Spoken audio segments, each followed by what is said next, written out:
Parkhead, via PLC and NHS Darlington CCG and others.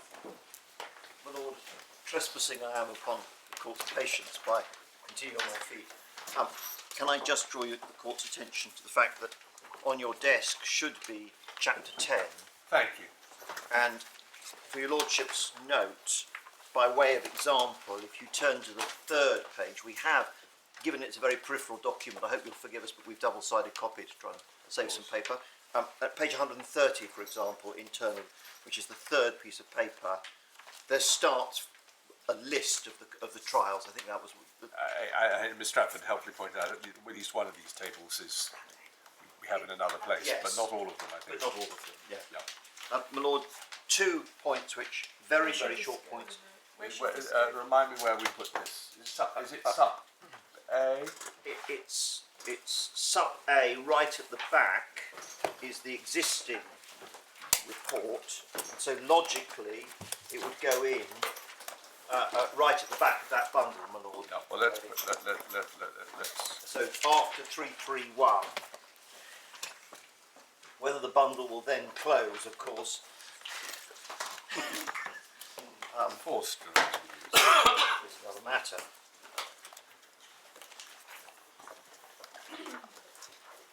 Yes. My Lord, in my haste to try and finish yesterday, I didn't mention that in respect of the new evidence application, we've put in written submissions. For your Lordship's note, they are at unagreed bundle number 2, tab 5. Yeah. Essentially, we say it's not relevant, it doesn't help you, it doesn't fulfil the Latin Marshall tests. I'm not proposing to go at all into any of those, but I just point that I simply rely on my written submission. Yes, you haven't resiled from your position. I don't resile from it, but I don't, given that it's there, I don't see the point. And my Lord, the final document that I've been asked to draw your attention and will, is I referred to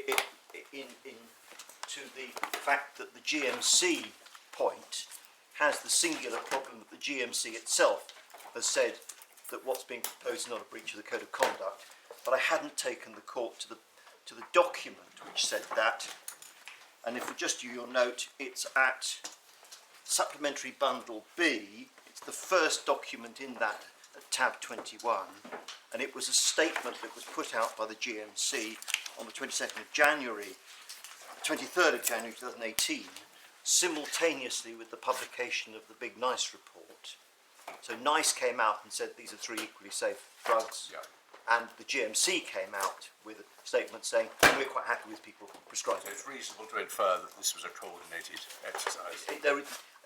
My Lord, there's no question about it. It was a coordinated exercise, and the reason it was a coordinated exercise is because of the pressure which had been mounted by a number of pharmaceutical companies on pharmacists and doctors, suggesting that regardless of what NICE said, you'd be in trouble with the GMC if you treated these drugs as being clinically effective. Never it wasn't an option that you could consider, and you put your own registration on the line if you unwisely followed the advice of NICE. And the GMC thought that in those circumstances it was proper to point out that was not the case. Thank you. Just, if you wait there for 1 moment.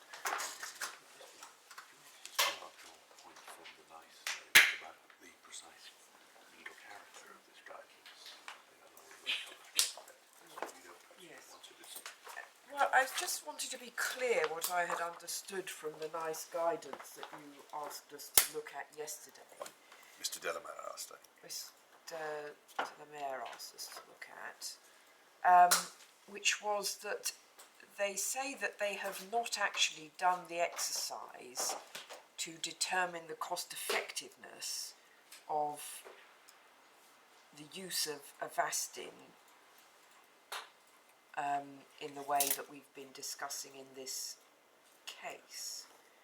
Is that right? I don't accept. I think the distinction, if we go to the NICE guidance, and I Where was it? sorry, the NICE guidelines.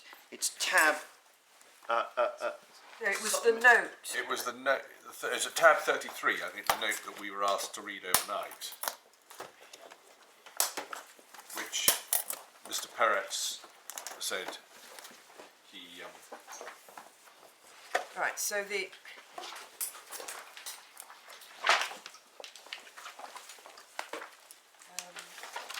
Is it paragraph 23 of the note, my lady, at page 542?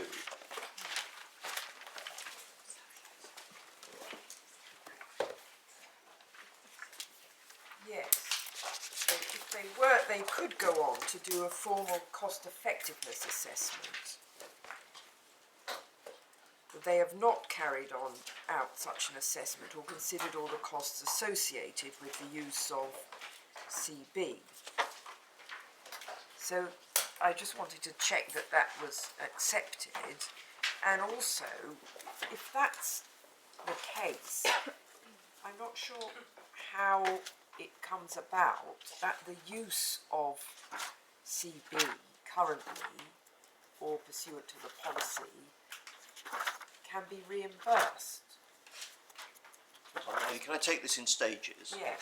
First of all, there are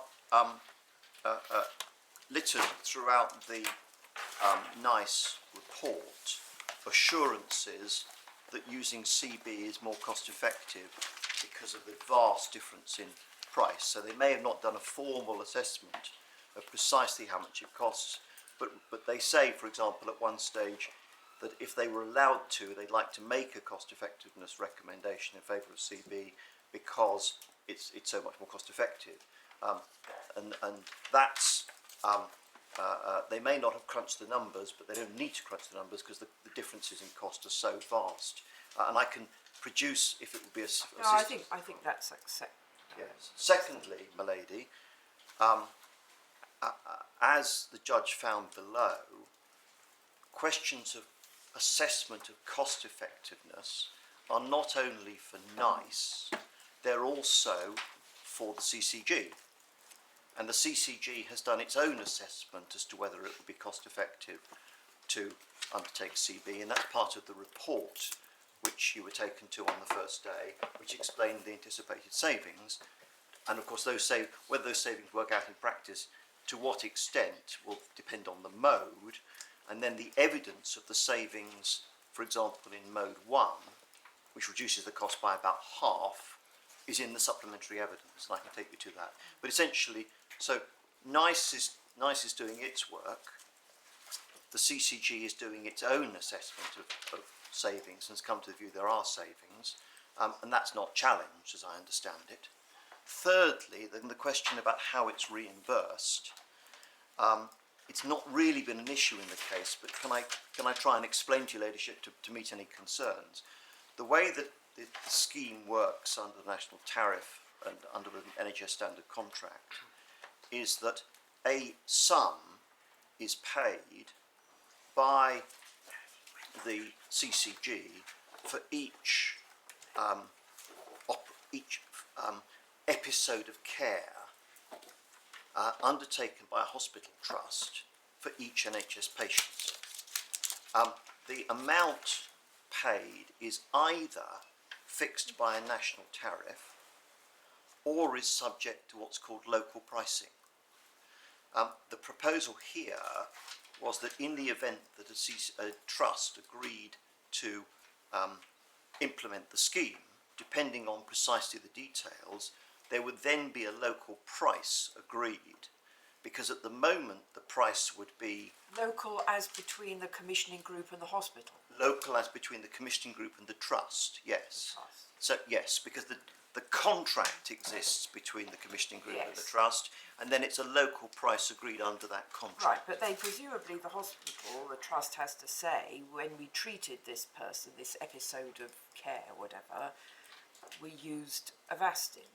They have to because if they use Lucentis, they get one price. Yes. If they use Eylea, they get a different price. And if they were to move to a situation where they moved to Avastin, they will get a lower price. That's subject to negotiation between the trust and the CCG. Right. But broadly, there'll be a cost share arrangement, the details of which have to be negotiated. But essentially, the system will make savings, Yes, but the But the principle, I think you explained, yes, I'm so sorry, Tim. Well, the principle you explained is that both would get a benefit. Both will get a benefit. Yeah. And if, for example, a trust comes and says, well, we want to invest £3 million in facilities to develop our compounding, and then this is our business case, and we think that we'll be able to move so many patients onto Avastin, but we're going to have to get a return on this investment. And these are the type of business case negotiations Right, which but then it's- result in the I price. interrupted my lady. yes, Go on, but go it. down the line. So the hospital or the trust which gives the care then sends the note of that, whatever, what they've done to the commissioning group, and then they get paid for that. Now, who then pays Liverpool, in the examples we were talking yesterday, for the compounded product? The trust, because that's the way it always works. The trust gets reimbursed, gets a fee for carrying out the episode of care. Right. The costs to the trust of funding that episode are all met by the trust. So they pay the doctors, they pay the building, the heating, the lighting, and they pay to acquire the drugs needed in From order. either the manufacturer or a wholesaler or from another wherever. hospital or whatever. That's all their business. Right, and the price that if the policy is implemented, the price that they will pay, whoever is doing this, will incorporate the cost to the compounder of the Avastin and the cost of the compounding process. Yes. Right, and both of those will then have to be reflected in the amount that's reimbursed to the trust by the CCG for this particular patient care episode. Yes. Your ladyship doesn't need to know this, but there is an incredibly complicated system of coding. Well, there's enough in this case which I do need to know without filling my brain with things I don't But need. perhaps I'm just pinned down one, which I'm sure I've understood and made quite sure I've understood. You're using the language of reimbursement because that's what everyone talks about. But it's slightly misleading to a person without knowledge of the system, because reimbursement without any context would suggest that you go to the CCG and say, here's my bill from, quotes, Liverpool for Yes, no, that's not how it works. 100 vials of Avastin, please pay me the equivalent amount. Reimbursement is used in a rather special sense. Yeah. No, Ron, I have a It's a tip. payment rather than a Yes. reimbursement. It's a contractual agreed price per episode of care where all the costs to deliver that episode are met by the trust, and they get the... So Right, but an awful lot of those costs will be overheads, so it'll be a notional allocation. precisely. Exactly. But some of them will be very specific costs, and the coding for the treatment shows whether, when there was an outpatient treatment and the patient, Mrs. Jones, came in and she had her injection, it is coded differently depending whether it's Lucentis, Yeah. price A, Eylea, price B, or Avastin, price C, brackets to be negotiated as part of any implementation arrangement. Is that Yes. clear? Yeah. That's helpful. Yes, thank you. At all, unless I can assist further.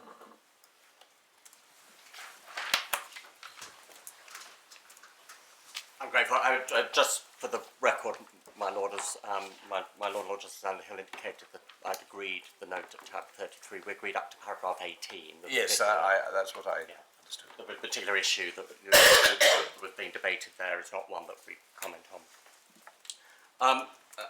My Lords, my Lady, we'll start by saying a couple of points about the role of the Secretary of State. First, the role of the Secretary of State here before you, which is essentially to assist the court. As wearing one hat, he is the relevant regulator, the MHRA, responsible for administering the Medicines Directive in this country. I say that right at the outset, partly because of my time estimate of 2 hours. I'm confident I should be able to meet that on the basis of what I plan to say and allowing some time for questioning. But I both appreciate that this is a complicated and difficult case in a complicated, very interesting, if I may say so, and difficult area of law, and your Lordships may well have questions. And I hope to accommodate that within 2 hours, but we may end up going slightly over. Role of the Secretary of State in a wider sense. Your Lordships, your Ladyship will have read my skeleton. Along with the Northern Ireland Minister, he is the UK licensing authority under the directive and acts through the MHRA, which is, has no separate legal existence, but is an agency of the Department of Health and Social Care. The Secretary of State is also, of course, responsible generally for the National Health Service in England. I should make it clear, the National Health Service from the devolved administrations is entirely devolved. In the light of those two capacities in which the Secretary of State acts here, the Secretary of State's general position in this case, generally, is that other things being equal, he is keen to pursue value for money in the NHS in England, the area for which he is responsible, and not to pay more for drugs than is necessary in order to ensure safe and effective treatment. Savings that can be obtained can be used to treat other patients and deliver more and better NHS care generally. But I said other things being equal. Other things are not always equal. First and most obviously, the NHS has to comply with the law. And the Secretary of State takes very seriously the importance of the EU medicines regime, which he administers in the United Kingdom, in ensuring safe, effective and high quality medicines, and that includes, for example, obtaining data on quality, safety and efficacy, maintaining ongoing pharmacovigilance and product information. We said something in our skeleton, I don't need to repeat it, on the role of the other bodies, NICE and so on. I accept the point made yesterday. I think that the paragraph 11 of our skeleton tried to cover too much ground too fast and ended up slightly mistaking the role of CCGs. We entirely agree with what Mr. Locke said about that. While I'm on the topic of what Mr. Locke said yesterday, I think he said at one stage that we had completely changed our position. We're not really sure that we recognise that. We do maintain our view that CB is unlicensed in that placing it on the market outside the exceptions set out in the directive would be a breach of Article 6 of the directive and regulations 46, 47 of our domestic implementation. But because we've been asked, because the issue has arisen for us to consider, we have reviewed the safety, quality and efficacy issues, which is in our review that the court has already seen, and we have also, partly in that review, partly in our skeleton argument and partly here today, explained our legal view for the benefit of the parties and ultimately for the court. Now, what I am going to do is I'm going to start by looking at what one might call the sort of scope of the apposite judgment and what one might loosely call the apposite exception, in particular the issues of prior prescription and of modification, which have been debated by my learned friends over the last 3 days. Once I've commented on that, what I'm then going to do is to try and fit what one might call an apposite supply, or supplies of CB generally, into the three interlocking regimes that have been discussed before the court.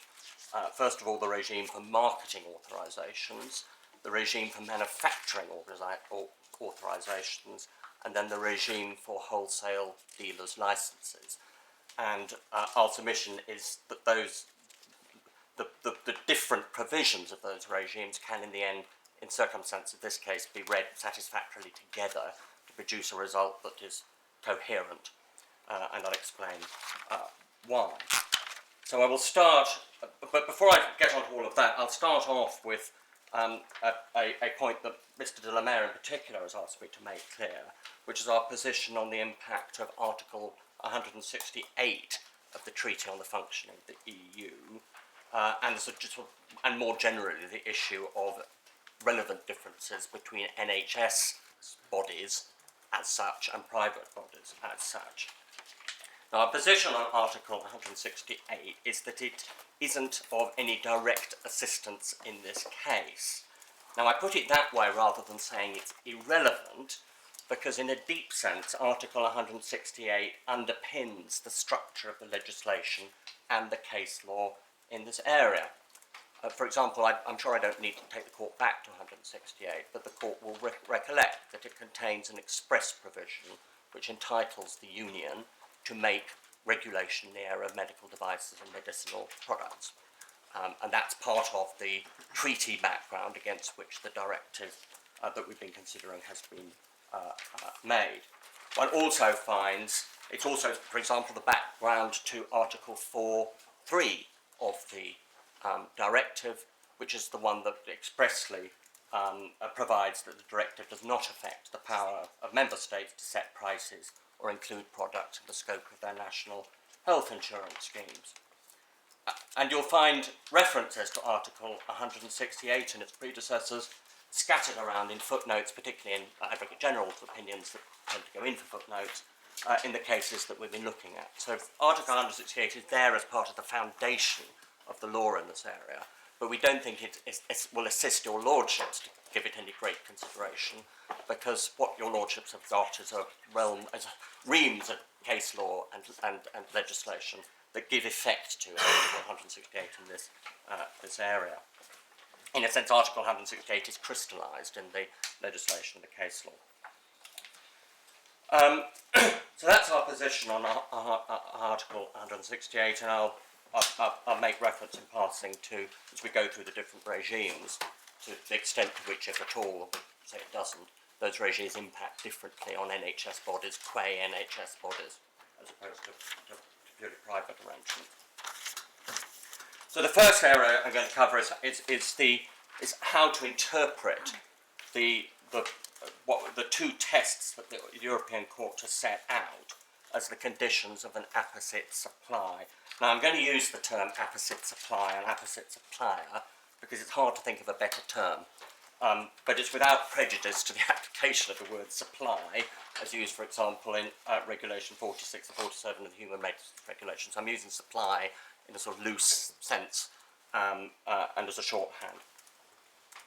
So, we agree with the appellants that it's a condition of an apposite supply that there be a prior individual prescription. And we can go to them if necessary, but the authority for that is principally in paragraph 41 of apposite, and as my learned friend Mr. Delamere pointed out, the dispositif of that case, the court's final conclusion, and also in paragraph 73 of IEFA. And there are a number of other references, particularly in the Advocate General's opinion in IEFA. So we agree with the appellants on that.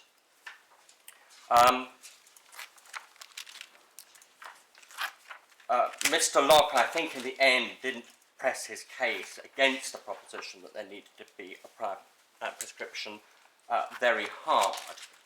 As I understood his case in the end, it was that because prior prescription is not a condition of the exemption from the requirement to have a manufacturing authorisation in Article 40.2 bis, it can't be a requirement of an apposite supply either.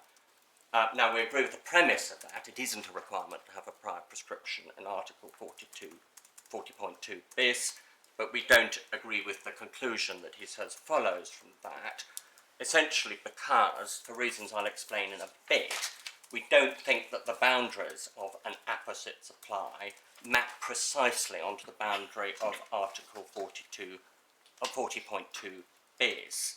To put it matter very shortly, an apposite supply will, we say, fall under Article 40.2 bis, but looking at the matter the other way round, and Article 40.2 bis covers many other situations as well, in which prior prescriptions are not needed, and I'll explain in due course. It's actually quite important that Article 40.2 bis does not generally require a prior prescription.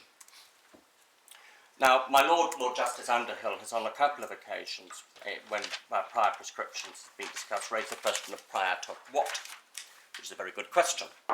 Now, we think that what the Court of Justice and Apposite and the Advocate General and the Court and AIFA are contemplating is that the prescription must be received prior to production of the units in question. And I use the passive voice, are received, because the question is received by whom, which is a separate question which I'll come to in a moment. So we agree that the prescription must precede the production of the unit, of the syringes. The compounding in this. The compounding, yes, the process that we're talking about.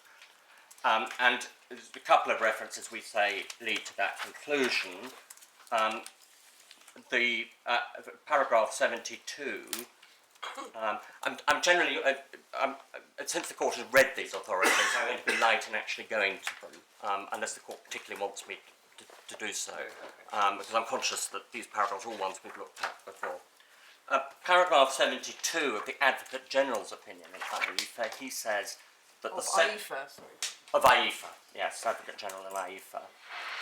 He says the second condition, which is the prior prescription condition, is satisfied provided that the medicinal product in question is prepared exclusively on production of individual medical predictions, while there is no additional requirement that each of those prescriptions must indicate a customised dose. So we think that means that the production happens after the individual prescriptions are received.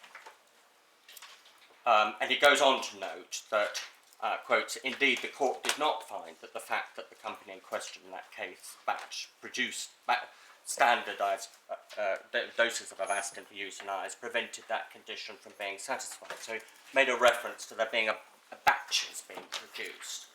It might be helpful to go on, but actually perhaps it is helpful to get that info out, which is at bundle C. Yeah.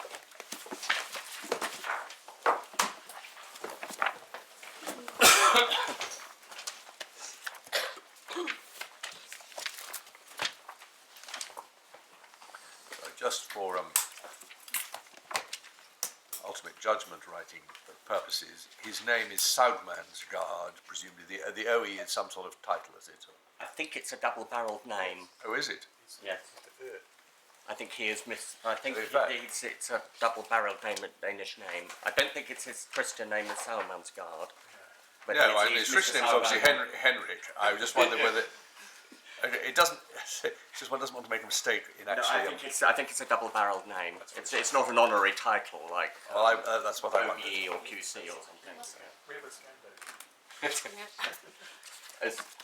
I'm told by an authoritative source to my left that that's correct. This is his name. Will the authoritative source also tell us how we pronounce it? That there won't be a mistake in judgment. Being a Swedish, not a Danish speaker, I'm afraid I declined it.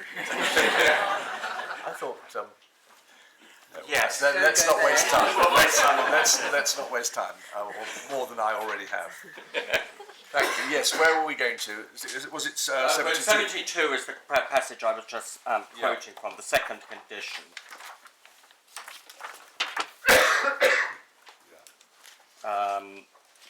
And he goes on to note that he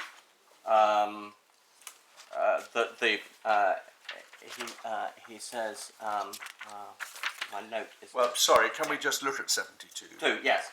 I was the bit I was the second sentence, beginning the second condition for it. Yes, no, quite. That's what I was looking at. But I would. And the second condition is, if you read the end of paragraph 71, he said first is modification, secondly basis of individual. Yes, I've got all that. But it's the second half of that sentence, without it being necessary, in addition, that each of these prescriptions envisages a personalised dosage. I think your lordship may be looking at the unofficial translation. Oh, right. Yes, I am. I'm just so sorry. The words are slightly different. You're quite right. Thank you for reminding me. Let's look at the official one.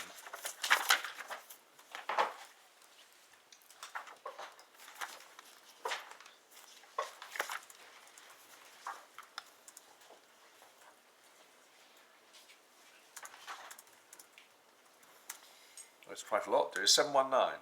No, page 691. Sorry. Paragraph 72.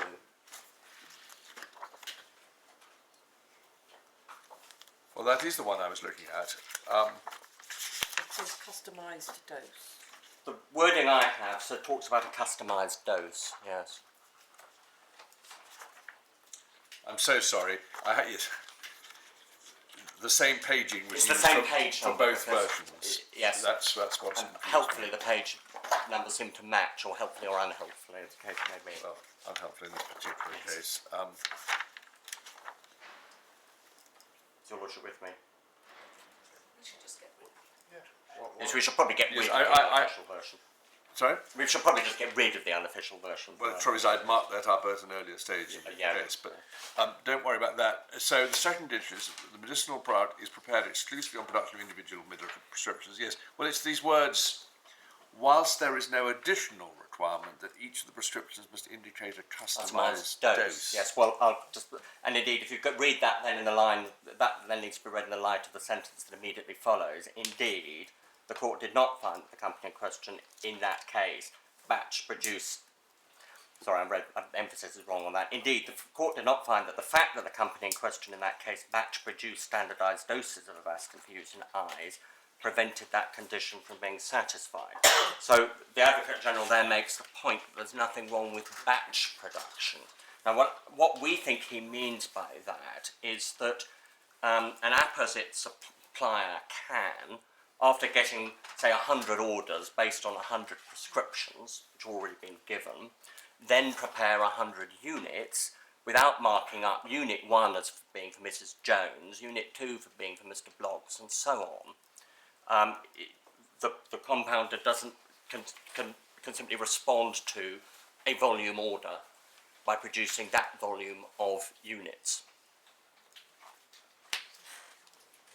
And that's usually the only sense in which the reference to batch production, batch produced, is consensibly understood. And the Advocate General says that isn't enough to prevent the condition being satisfied.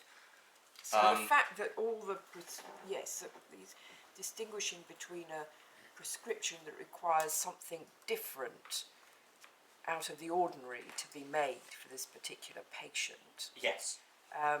that's not a requirement. It can be a standardised thing that's produced, and if Yes. you've got all the prior prescriptions, you can produce a batch of them. So that's an indication that it's not a requirement that these are sort of rare one-offs or something like that. Yes. So the Advocate, I mean, this point is relevant in relation to the submissions that there's difference because the supply is on a volume scale. Yeah. I mean, obviously, the mere fact that something is batch produced doesn't in itself mean it's necessarily produced in enormous volumes, but this isn't a sort of individualised, every dose being carefully considered. This is exactly, I've got to check, when I'm making this particular dose, I've got to look at the prescription for Mrs. Bloggs and check that that's exactly right, and then label this prescription Mrs. Bloggs. That's not what's going on, and it doesn't have to go. That obviously would be meaningless given that they are identical doses. Yes, Don't that's- vary as between patients. Unless not But explained, it's yes. still a bit meaningless, isn't it? Why can't, what added value does the personalised prescription give, given that, for the very reason you've given, it isn't to do with an individual having an individual requirement? Yes, I mean, the straightforward answer is, well, the court says it is. It keeps saying Well, it is. that may be a complete answer, but if there is a rationale behind it, it might help understanding some of the ramifications. But you're not in a position, I suspect, to identify what the thinking is behind it. Well, it does why the prescription has to be received prior to production is, I think, quite difficult. The requirement that there be a prescription. That's another matter, but that's easy to understand. Yes. But suppose the setup was such that you knew as a moral certainty that you were going to get, because this is how it always worked, 100 in a week. Yes. Does it matter whether the prescription is provided before you press the button on the production line, or only afterwards, before you send it out? Yes. seems odd to see any rational justification Well- for that distinction. One sees the force of the point, but if one was trying to say that, trying to defend a situation in which all stocks were ordered in advance of knowing for whom the patients were going to be, it's very difficult to reconcile that with what the court says. I mean, that ultimately is No. our answer. I suspect your answer is the only we- possible answer. I don't know why the court said it, but it said it. It said it. Well, it's creating a carve-out, and it doesn't want the carve-out Carve-out to goes- expand to include everything. And Yes. carve-outs often have apparently arbitrary boundaries, because you have to set a boundary, and there's always something that's just on one side of the boundary which appears logically to be indistinguishable from something that's on the other side, but you have to have a boundary, and that's Well, the that, boundary that, they've that, that set. may be it. And it That may may also, well be right, my lady. yeah, and the spirit of it, though I know not the letter of it, is that it's quite like the magisterial formula.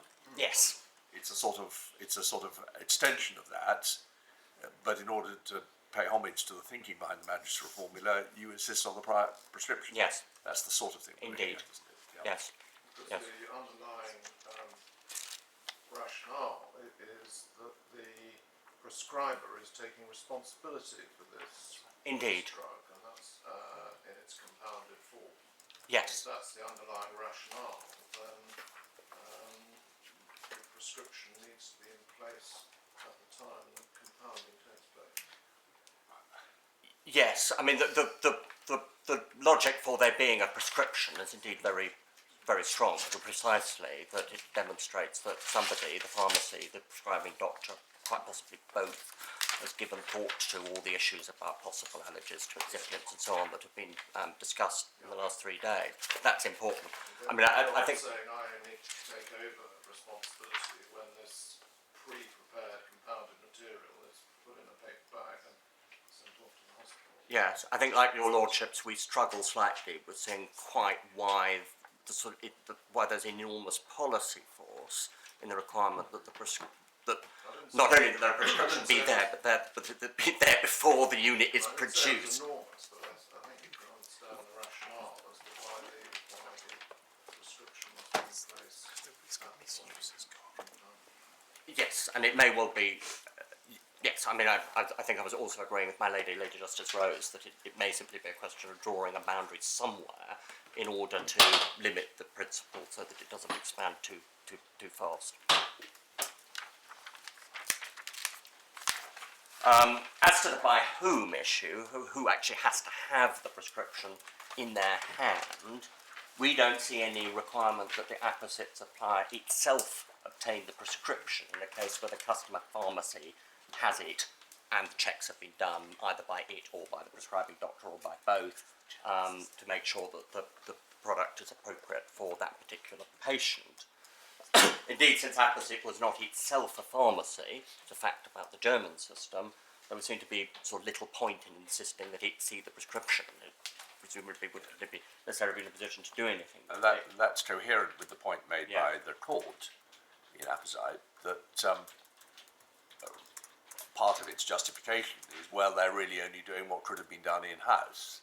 So they're sort of an outhouse in-house, and as long as the in-house has it, that's really all that matters. That's the point I was just about to make. Oh, right, Yes, no, I no longer need to make it. Indeed.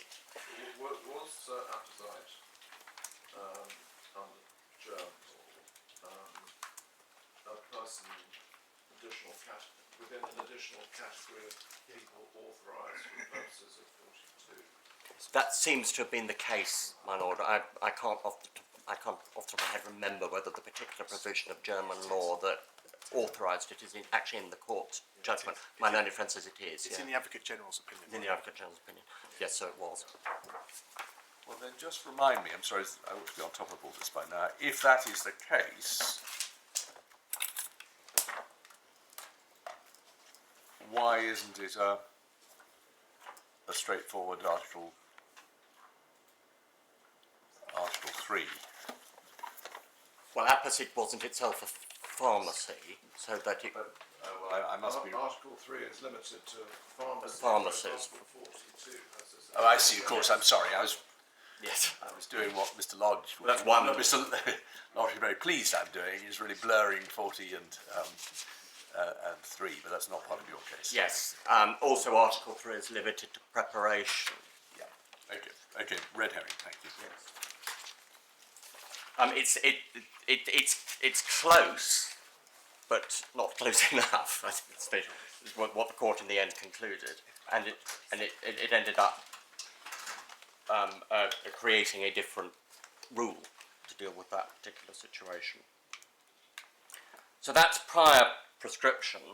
Now modification.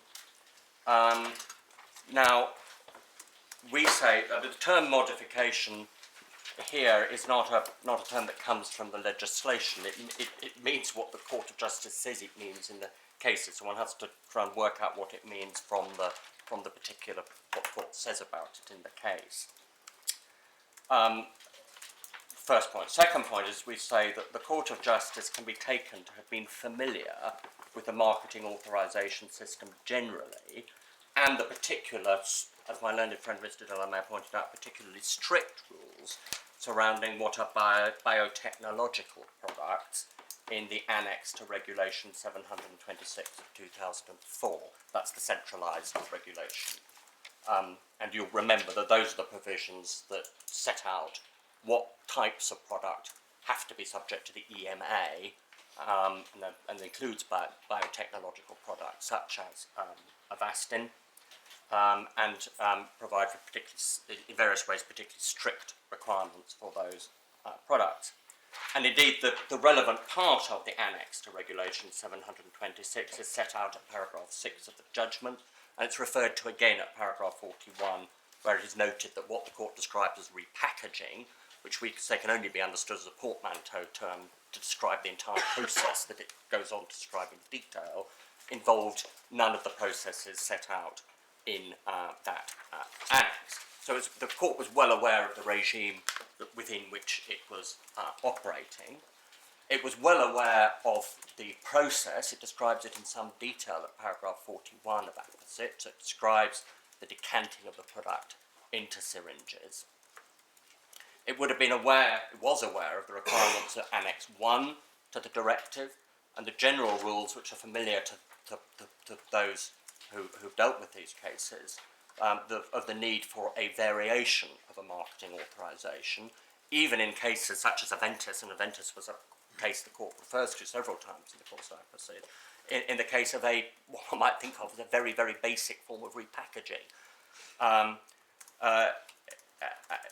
Indeed, variations are needed. In fact, an extension is needed, which is, I'll explain what the difference of vocabulary in a second, but an extension is needed in a situation where there is a change to the route of administration, which is obviously the case here, and it emerges immediately from the description of the process given by the court, that there's a change in the route of administration from the vial into the syringes.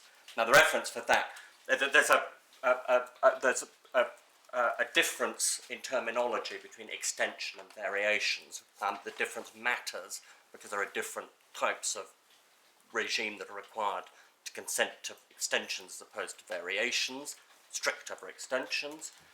And the definition of extension, your lordships will find, I don't think there's any particular need to go to it, in Regulation 1234 of 2008, which is at tab 7 of Bundle A of the authorities, page 293, and that then takes you to an annex to that regulation, which is on page 314, and that tells you that a change in the route of administration of a product will require an extension to the marketing authorisation, and an extension is then subject to special procedures which are set out in chapter 4 of that regulation starting at page 305. The lordships don't need to know the details of that stricter procedure, but it is a more stringent procedure. So the difference in terminology, and lordships may have picked it up in reading through the directive itself, because occasionally it talks about variations and sometimes extensions. That's where it comes from. There's a change of indication. Change of therapeutic indication, I can't often, but certainly a change in the route of administration, it does require an extension. I was asking about change to... That, off the top of my head, I can't remember. It certainly requires a variation, but I can't remember off the top of my head whether it requires an extension. I can. The list is in Annex 1, so I can actually turn it up. It's on page. Let's go on. page 314.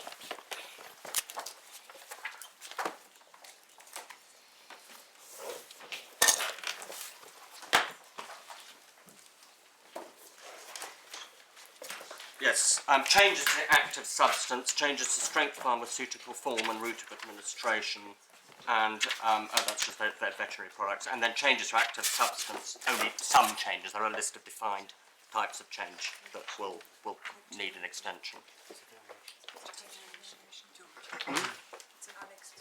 Oh, I'm told that to change therapeutic indication is a variation. Yeah. And it's not on the list as such of extensions.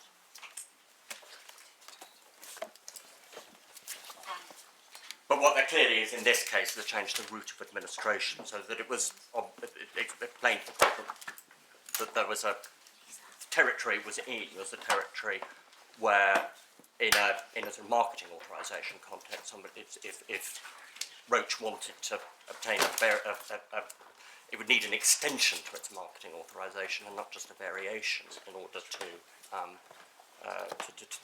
place CB on the market made out of Avastin.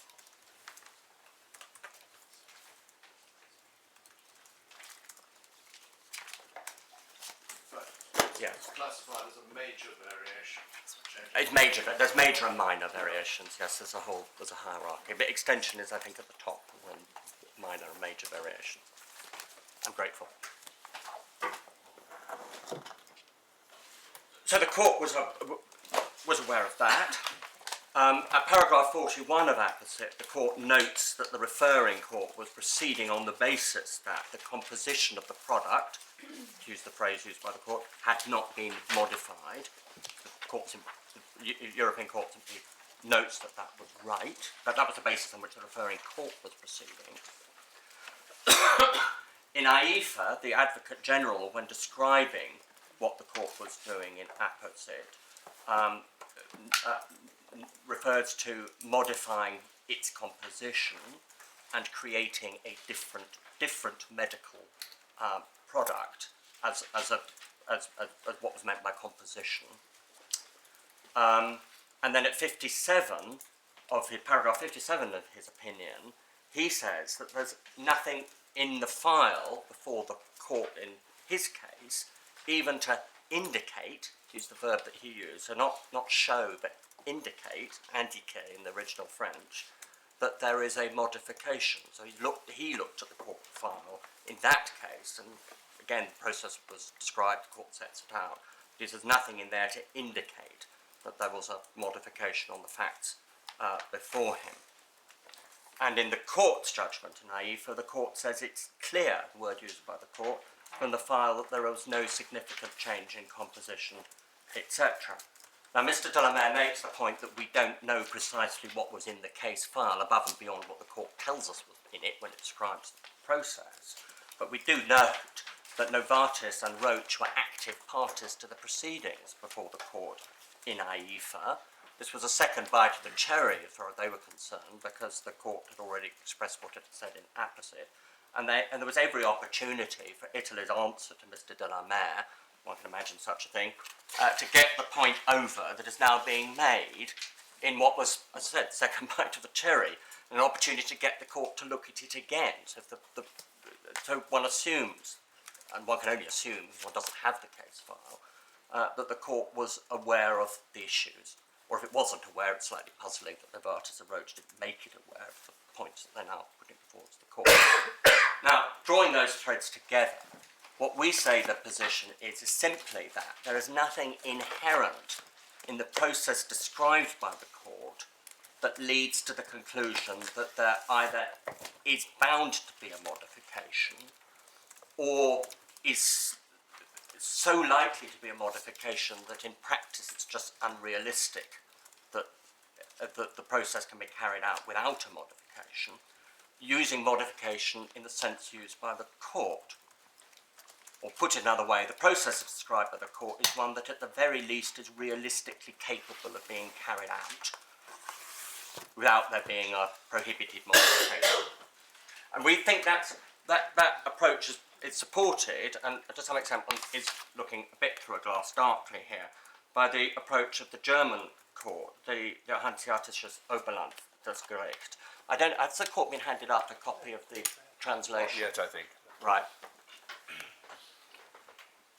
Now, I actually Just have... remind me while you're doing that, the court in Avastin, in answering the question, did make it clear that there might have to be, but this is perhaps where we're going to, a factual indeed. inquiry about what was. Yes, quite. Yes. It did. The question is what it meant by that. I mean, Yeah, it I might have understand been that. concerned. Yes, I was just remembering that. I mean, one is it might have been concerned, and this is perhaps slightly hopeless analogy, but I mean, there are some that if for example, one opens a bottle of wine, it's inherent in that process. When you've opened it, it's the wine starts going through a process, which means in a week's time it turns into vinegar. And there are various ways of trying to stop that, but that's just inherent in what one does.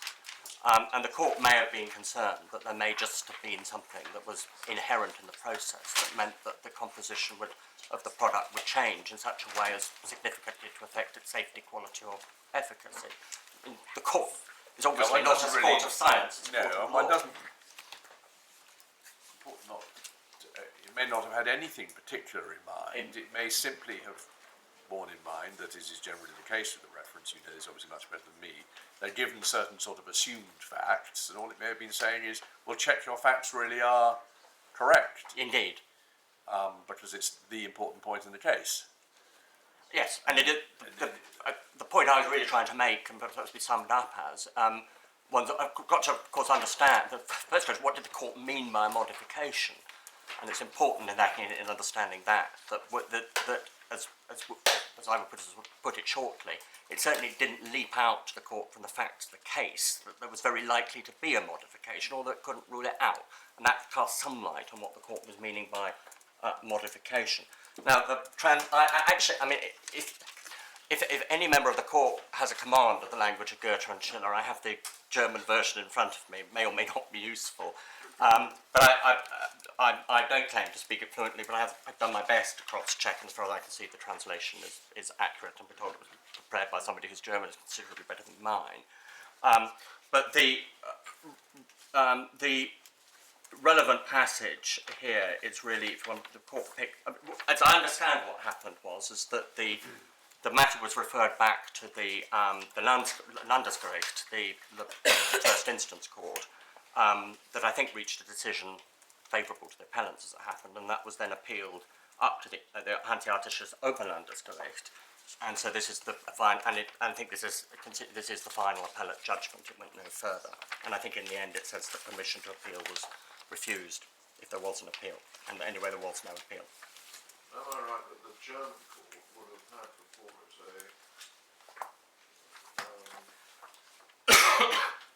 whatever one calls it, a manufacturing description of exactly what it is that Avastin were going to do, what controls they had in place, what materials they were going to use, and so on? Presumably. Presumably.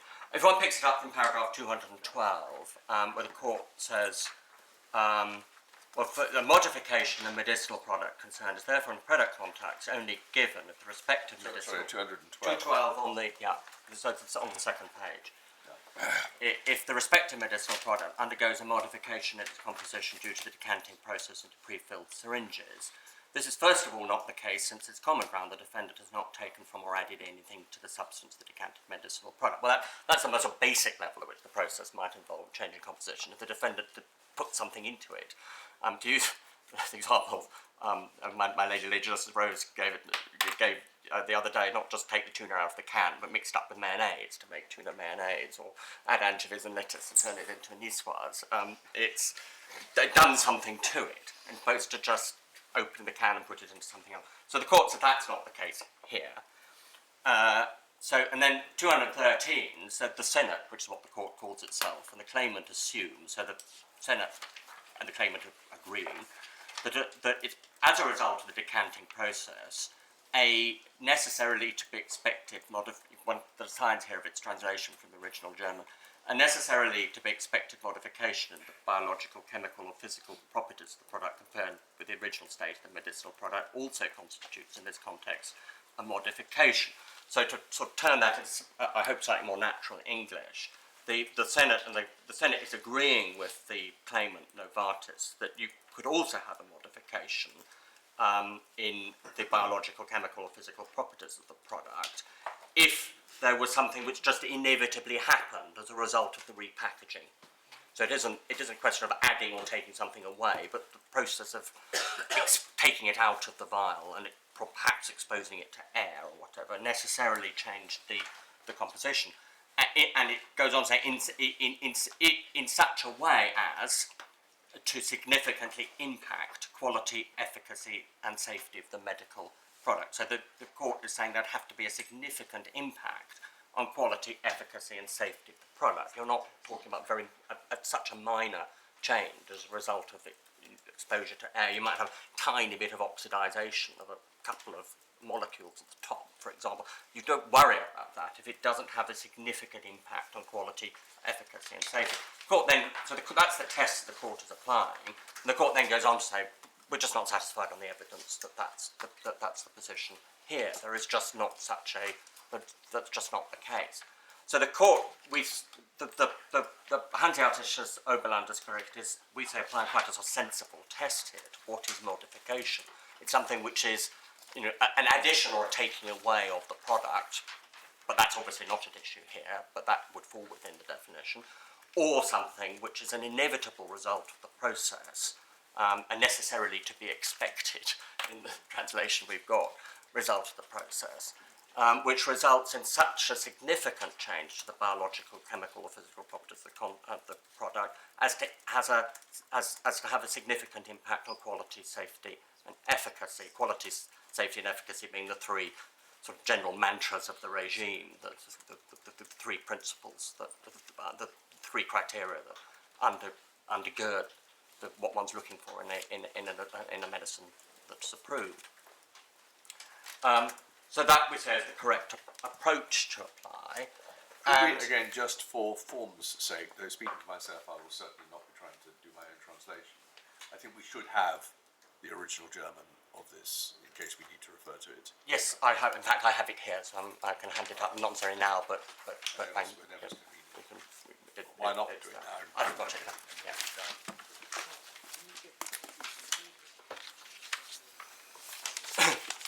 I can hand it. I'll hold give a copy to David. I've got enough copies for council, I think, generally. And then there's again, thank you, David. That's really I'm not expecting any submissions on the German. As I say, my German is certainly not good. Yes, I have to, with the dictionary I could just about manage it, but not otherwise. Again, if reference needs to be made to it, I want to have the original. Tremendous short. Yes, well, this will be a model to which.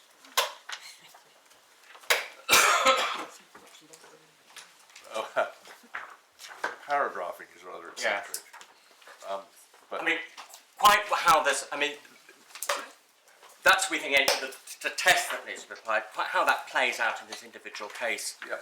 I think we're somewhat tentative, given for a start we didn't play any part of the proceedings below. The judge's findings on modification are pretty short. The judge, paragraph 118 of her judgment, essentially assumed that the court had decided the modification issue.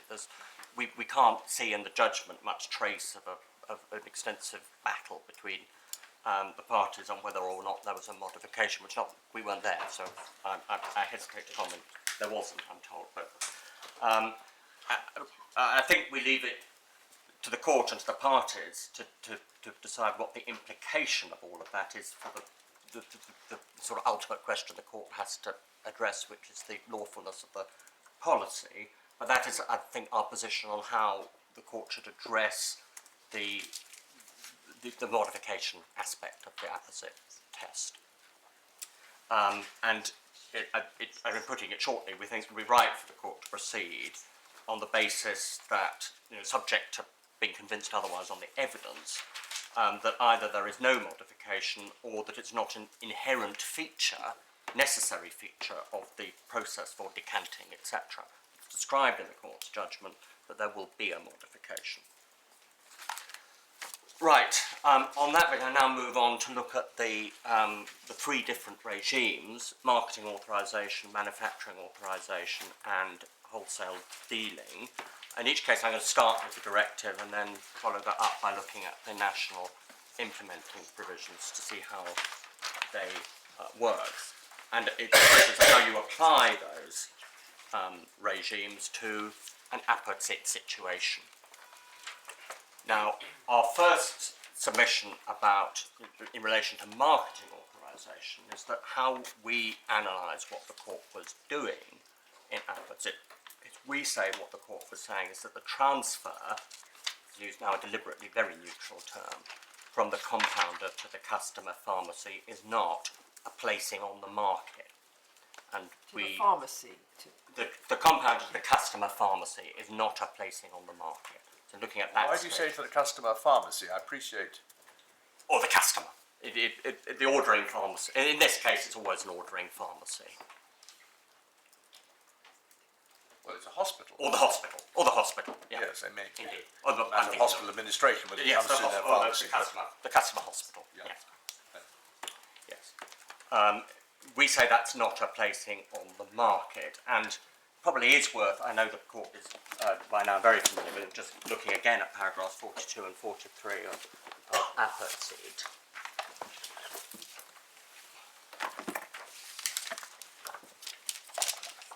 Which is at tab 23 of the bundle B authorities bundle.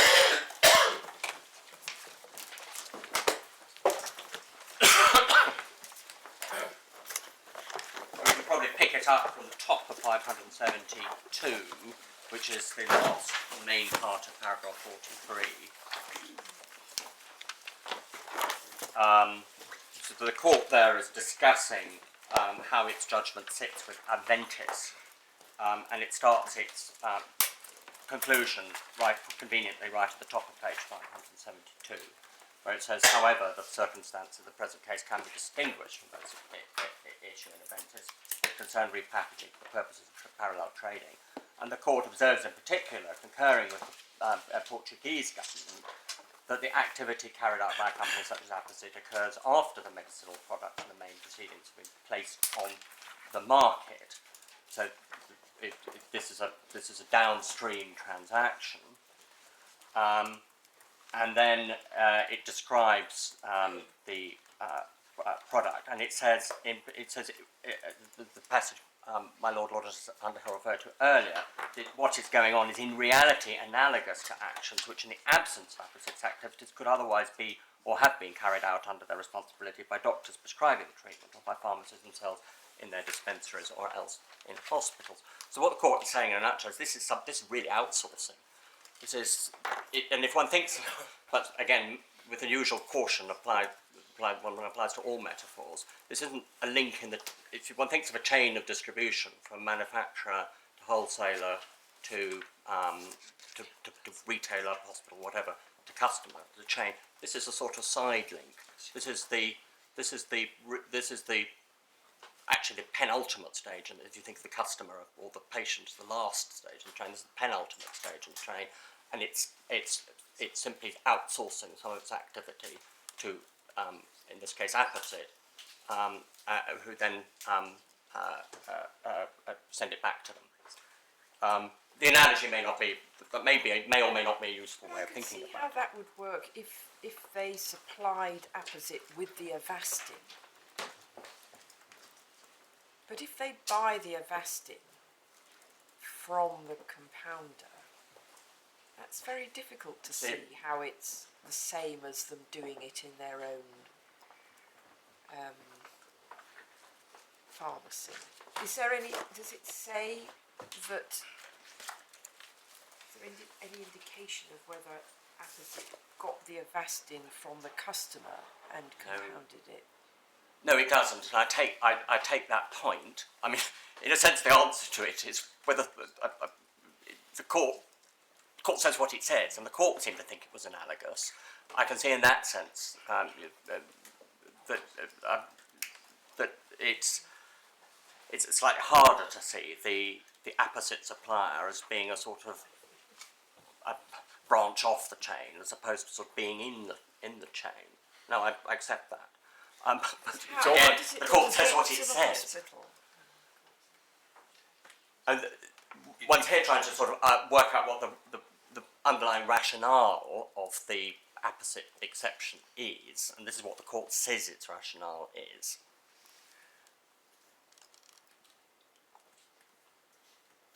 So at what stage is it then placed on the market before it gets to the hospital? Well, it will be placed on the market, well, obviously a sale from, if there was one, a sale from the manufacturer to the wholesaler, if there was a wholesaler, or the sale from the manufacturer stroke wholesaler onto either, as leadership rightly points out, it might in fact have been apposite, or to the hospital, who then passes it on to apposite. So there will have been placings on the market at those stages. I'm not sure how helpful the chain metaphor really is. It may not be. But if you don't count, it must be inherent in the reasoning of the court that you don't count the administration to the patient as part of the chain. And we entirely agree with that point I was going to come on to. Yes. That must, you could make an argument in principle that it was, but the court clearly didn't think it was. Yeah, absolutely. And so what they're really saying is that it's not that the chain stops at the moment it gets to the compounder. That's and that when the compounder then passes it to the hospital, that's not a link in the chain of distribution. Again, for reasons my lady has made, and we could all see some problems with that, but nevertheless, that must be the court's analysis. Absolutely. Absolutely. No, I entirely agree with that. I think it's, with respect, better than saying it's a side link. Yes. I think the chain just stops at that point. It ceased to be distributed. It's got into the hands of the ultimate user, which is regarded as the hospital. Though in fact it isn't the hospital, it's apposite who are doing something for the hospital. But still, that's how they see it. Yes. Is that's It's how a I dreadful see the cliche from court's counsel, reasoning. but your lordship puts it better than I could. But if the hospital Yeah, was yes, do- entirely if the agree. hospital was doing it itself,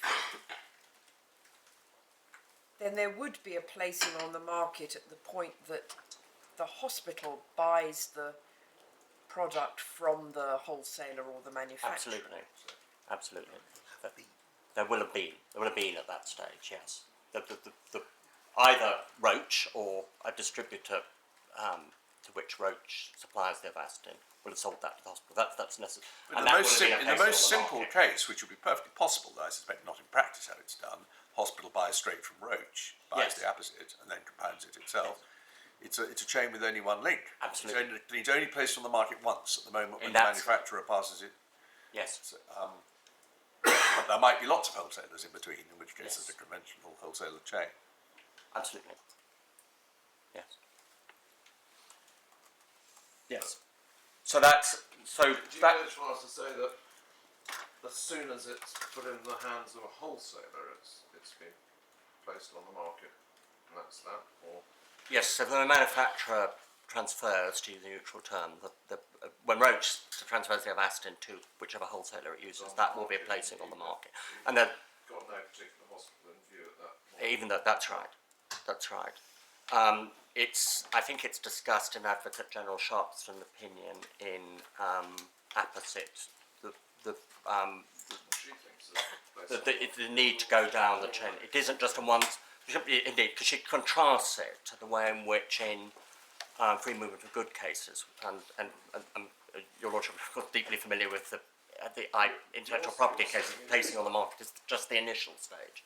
You're saying it is like the free movement of goods cases, that once the product has been sold by the manufacturer to anybody, it's been placed on the market, and that's that. But with the difference that there are then subsequent placings on the market, because when the wholesaler then transfers that, again to use the neutral verb, transfers the Avastin to the hospital or to another wholesaler, there's a further placing on the market. So you can have a series of placings on the But all that's really an irrelevant complication. Indeed. It only matters, the concept of a subsequent placing on the market only matters if the Advocate General's analysis is right, because then there's a placing on the market right down to the moment where it's injected in the eye.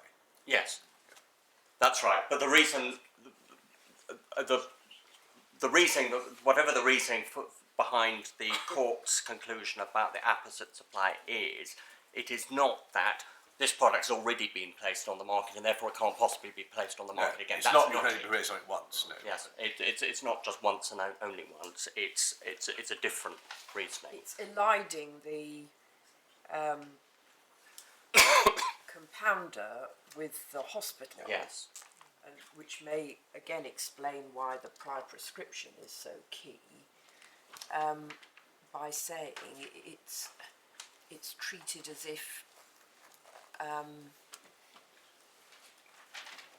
it's been supplied to the hospital, Yes. even though there is, as we all know, a subsequent sale from the compounder to the hospital. Yes, absolutely. That's the in reality analogous. So it's well aware that legally there's probably a conventional contract of sale going on. Yes. But it's saying that in reality you ignore all of that. That's not Reality reality. through the lens of the medicine. Well, Seems reality to be an unsure guide, but yes. reality as perceived through the lens of the medicines directive. It's really the fact that there's a contract in that situation, whereas no contract in a purely internal situation, what we've got come to know as Mode 2, shouldn't make a difference. I mean, as your ladyship rightly says, in reality is a very dangerous phrase, but it's what the phrase the court uses. I've been thinking about, we've heard that when Avastin is used as a cancer drug, it's diluted with saline. And I suppose that takes place in the hospital pharmacy. But that's not, as far as I'm aware, regarded as requiring a manufacturing license. As my learned friend, yes, on Wednesday, Mr. Lemay pointed out, there are specific provisions dealing with what might colloquially call dilution of products. So the only preparations being done is to dilute them, and those fall out a number of because there's specific provision made for them. They fall into a different category. Reconstitution. Yes. I mean, the example I thought of immediately, whether it's right or not, is simply the one we're all familiar with, of dissolving a pill in a glass of water. But it was with Avastin used for cancer treatment, it's a bit more complicated than that. But anyway, at the moment you're still on marketing authorisation. I'm still on marketing authorisations, yes. But essentially, what we've really come down to, I mean, there may be more to say, but your essential submission is that the way that the apposite exception, if we call it that, works in the context of the need for a marketing authorisation is that there is no placing on the market within the meaning of Article 6. Absolutely. End of story. Yeah, end of story. And that's how one analyses it. Yeah. Yeah. And then just dealing with the sort of next, just covering off, but I think your Lordship's already with what I'm going to say on this, just sort of covering off the final stage, which is administration of the patient.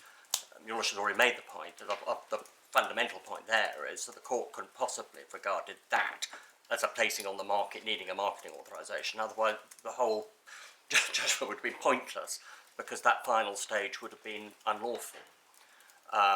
So that what we can say about placing of what placing on the market means at that final stage in the distribution chain is that whatever it does mean, it doesn't include the administration of Avastin to a patient by a doctor in the circumstances contemplated in that case.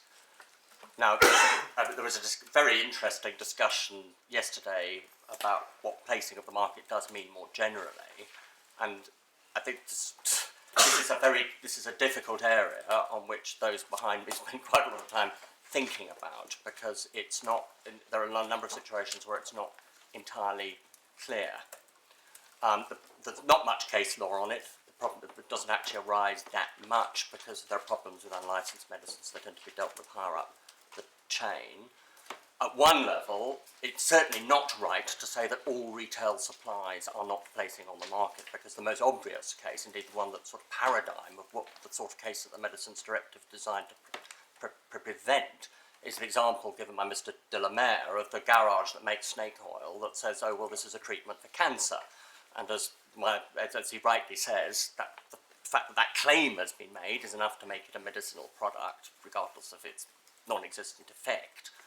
And that, of course, is something that is, as a matter of public policy, is extremely important to control. And it is controlled by the Medicines Directive, and it is a placing on the market when the garage does it. But that's at a retail level.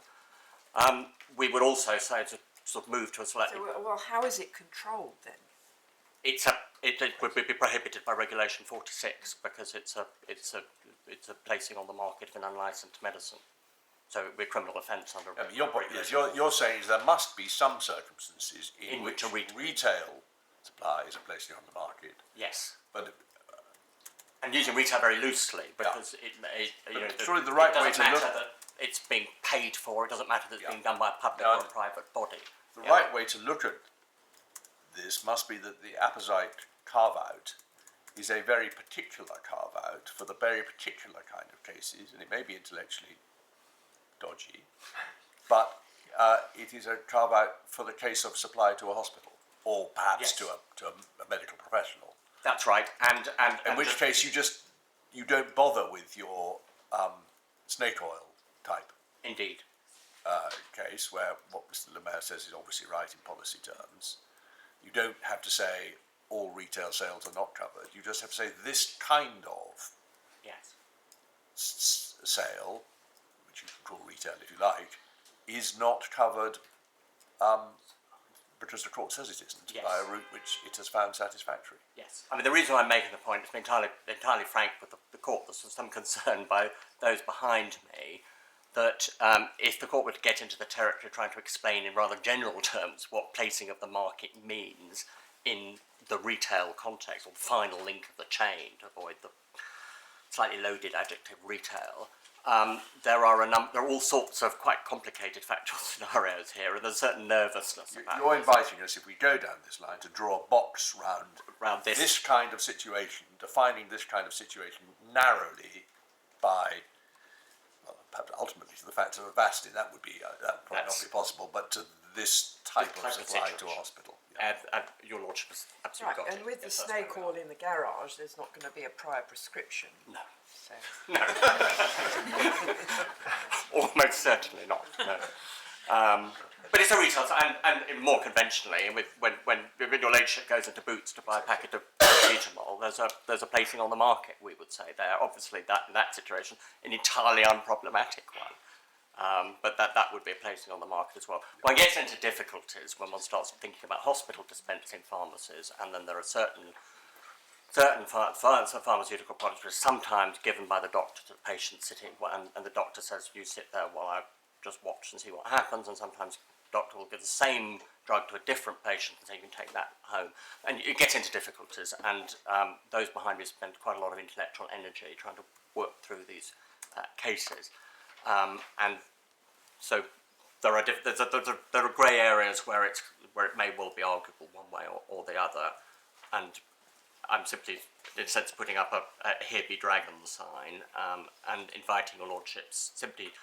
All we respectfully say your Lordships need to do is to conclude that the particular retail, using air quotes for the benefit of the transcript, supplier issue here must have been regarded by the court as not being a placing on the market. The administration of the doctor to the patient here can't have been, and one can see one again. It's not all that straightforward, but one can see reasons why that might not be so. You could say that it is really a service, even though it involves a product. Yes.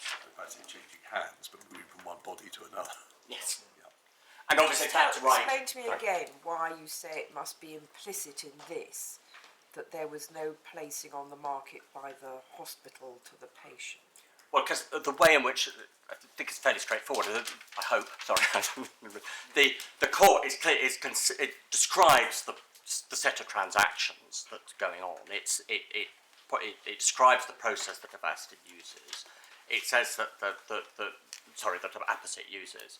It then points out that Apposite transfers, to use the neutral verb, the CB as it then is to the hospital, and I think court then notes that the hospital then uses that to, the doctors then use that to administer to patients.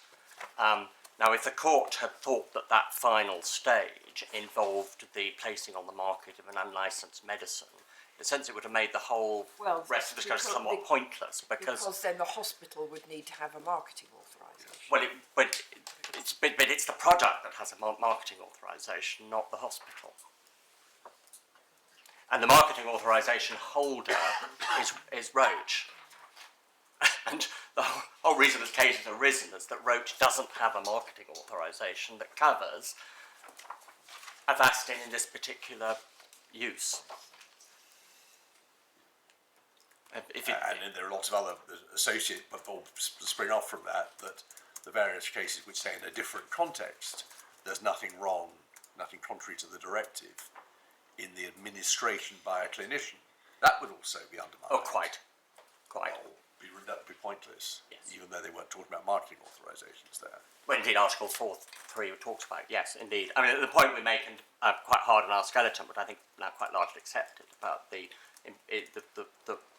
fact that the Medicines Directive doesn't prohibit use, it prohibits placing on the market, would become entirely a sort of academic point if placing on the market got interpreted too widely, because there'd be no circumstances in which they would be used without a place. There's another point, isn't there, also, that I think it's in the, up here it's in the court or the Advocate General in NAIFA, you get more clearly than you do in Apposite the concept of downstream, or in Naval, yes. or Naval, whatever, whether I know it's French or Italian, but which was initially mistranslated. But that means the chain has stopped, and you're downstream of that. There has been a chain. Yeah. But not so much the chain. There has been a placing on the market. There's been a placing on the market. But the placing on the market has come to an end at this stage. Yeah. So, yeah. Yes.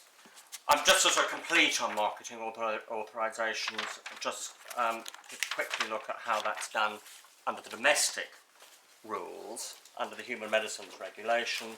And I've referred to Regulation 46, again, I mean, it's probably sensible to go there just so that we're sure, but Regulation 46, tab 13 of Bundle B, at page 409, thank you.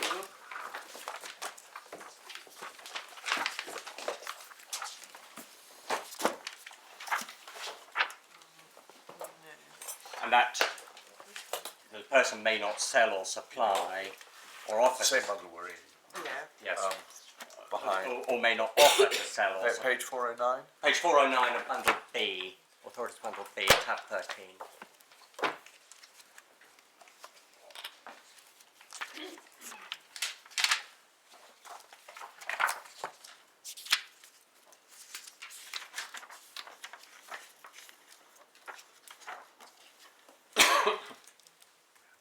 Yes, and the words that the drafter has chosen to use here is sell or supply. I've written down that my learned friend Mr. de la Mare said that sell or supply means what it says. We don't really agree. In this context, sell or supply means what the directive says, and we say no more or no less than what the directive says. It must mean the same as placing on the market. Placed on the market. Yes.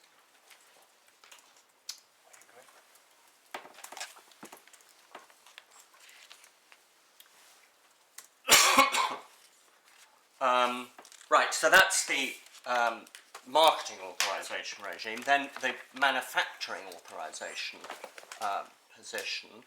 If we go, that of course was dealt with in Apposite, where the court recognises that this was a shoal that needed to be negotiated round. And if we go back to Apposite, which I think is in the same bundle, that's tab 23. Well, do you also agree with, in Regulation 46, the point that I think was made by Mr de la Mare, that the creation of an offence for someone who procures the placing on the market of an unauthorised medicinal product may go further than the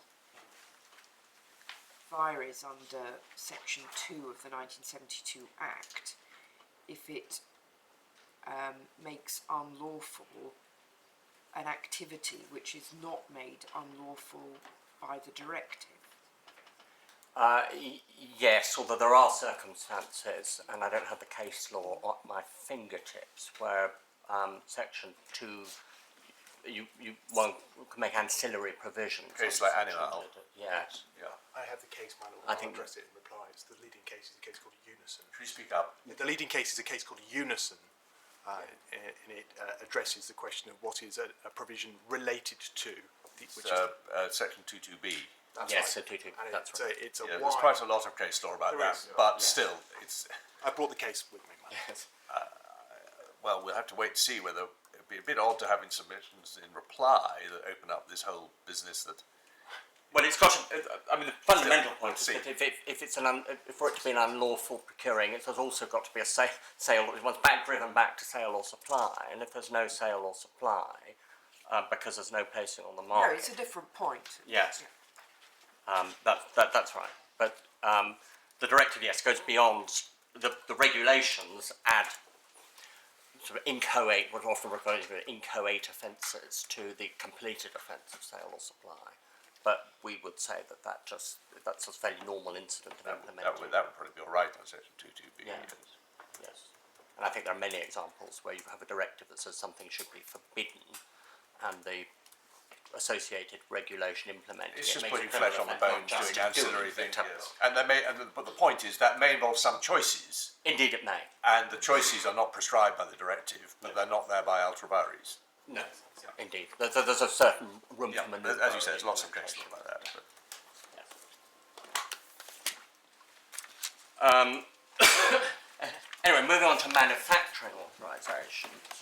So, which the court addresses at 52, begins to address at 52 on page 573.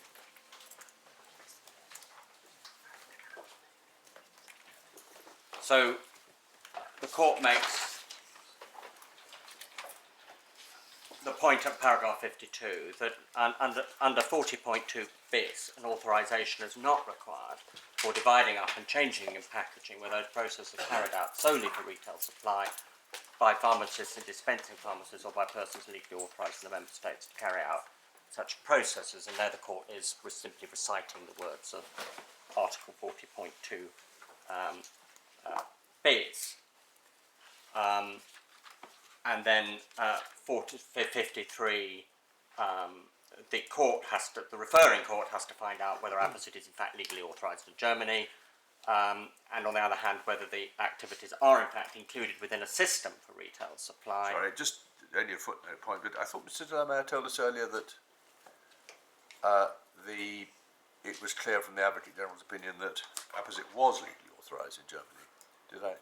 I think the Advocate General set out what the relevant German legal provision was, but presumably... Oh, I see, but there is a question whether Avastin is actually ticked all the Which may have been open. Paragraph 34 of the Advocate General. Paragraph 34 of the Advocate General. Can we just bottom that out? I know, Yeah. sorry, it's interrupting your flow, but it is. Indeed. Well, it's a point one just needs.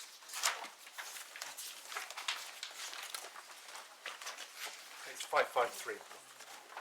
Yes, I've got this as marked, but that doesn't say that Avastin has. Perhaps I misunderstood Mr. de la Mare's intervention this morning. This just says that there is. I think Mr. de la Mare's point was simply that the Advocate General told us what the German law was. I see. I must have misunderstood. And there may it's obvious from what the court says that at least was may have. Well, that's what puzzled me. How much of a live question it was, one doesn't know, but it's in principle a live question. As that says whether Avastin did in fact fit under the particular gazettes in question. It did. It did as a matter of fact, but it may not have been clear as a matter of fact for some Clearly reason the court at that didn't think stage. it had, The court but that, wasn't. none of this matters. I just It want to doesn't matter. just want to be accurate about it. Yeah. Sorry, the court didn't know it had. The court didn't know it had, and as the court is always understandably edgy about reaching Yes, no, conclusions quite right. on national law. It may be in the Language judgment. It may be somewhere buried in the judgment of the Oberlandesgericht, yes. I was merely making sure that I'd understood correctly what the position was Yes. in front of the court. That's fine. Yes. So, yes. So, I mean, what we say is that the court must have regarded the activities of Avastin as falling, which the author took pains to describe, as falling within the language of Article 40.2 bis, which is preparation, dividing up, changes in packaging or presentation, and also that the solely for retail supply system was, at least in principle, could have been satisfied.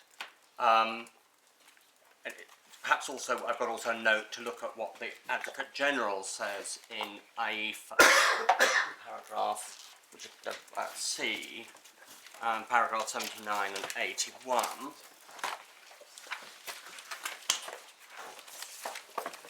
I think my letter from Mr. Locke took you there yesterday. My notes have we looked at this with Mr. Locke yesterday.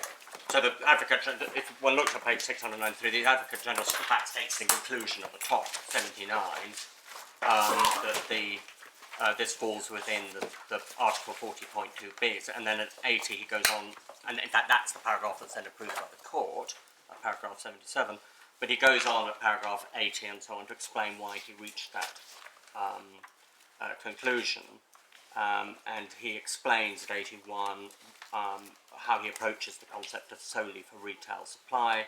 He points out that the directive doesn't define retail supply, and so on, and the court has already read this passage.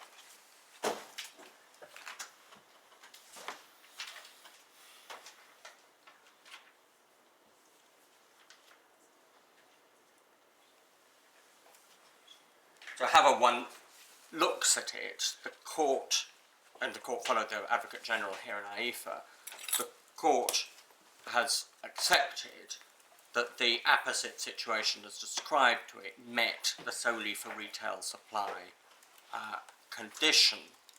Now there is a slight oddity here, because solely for retail supply means that somewhere or other there must have been a retail supply, which is all slightly odd given my prior argument. My prior argument, there's no placing on the market. These are different phrases. It's true logically they ought to relate to one another, but they're different phrases in different, and I think that it's no more than a slight oddity. It's not a frank inconsistency if the language of placing on the market had been. Yes, your lordship has got there before I did, and if there's authority for that is needed, the Advocate General in apposite paragraph 11 makes the point, and I'm slightly paraphrasing, she doesn't use the word patchwork, but she says the directive is a patchwork. It's bits and pieces that have come in, and she traces the history at different times, and she makes expressly the point of paragraph 11 that the directive uses language inconsistently. So one shouldn't be too troubled by the idea that something could be a retail supply for the purposes of Article 40.2 bis, but not a placing on the market for the purposes of Article 6, even though to a layman coming to all this fresh, it would sound slightly surprising, or to indeed for a lawyer, perhaps even more so to a lawyer.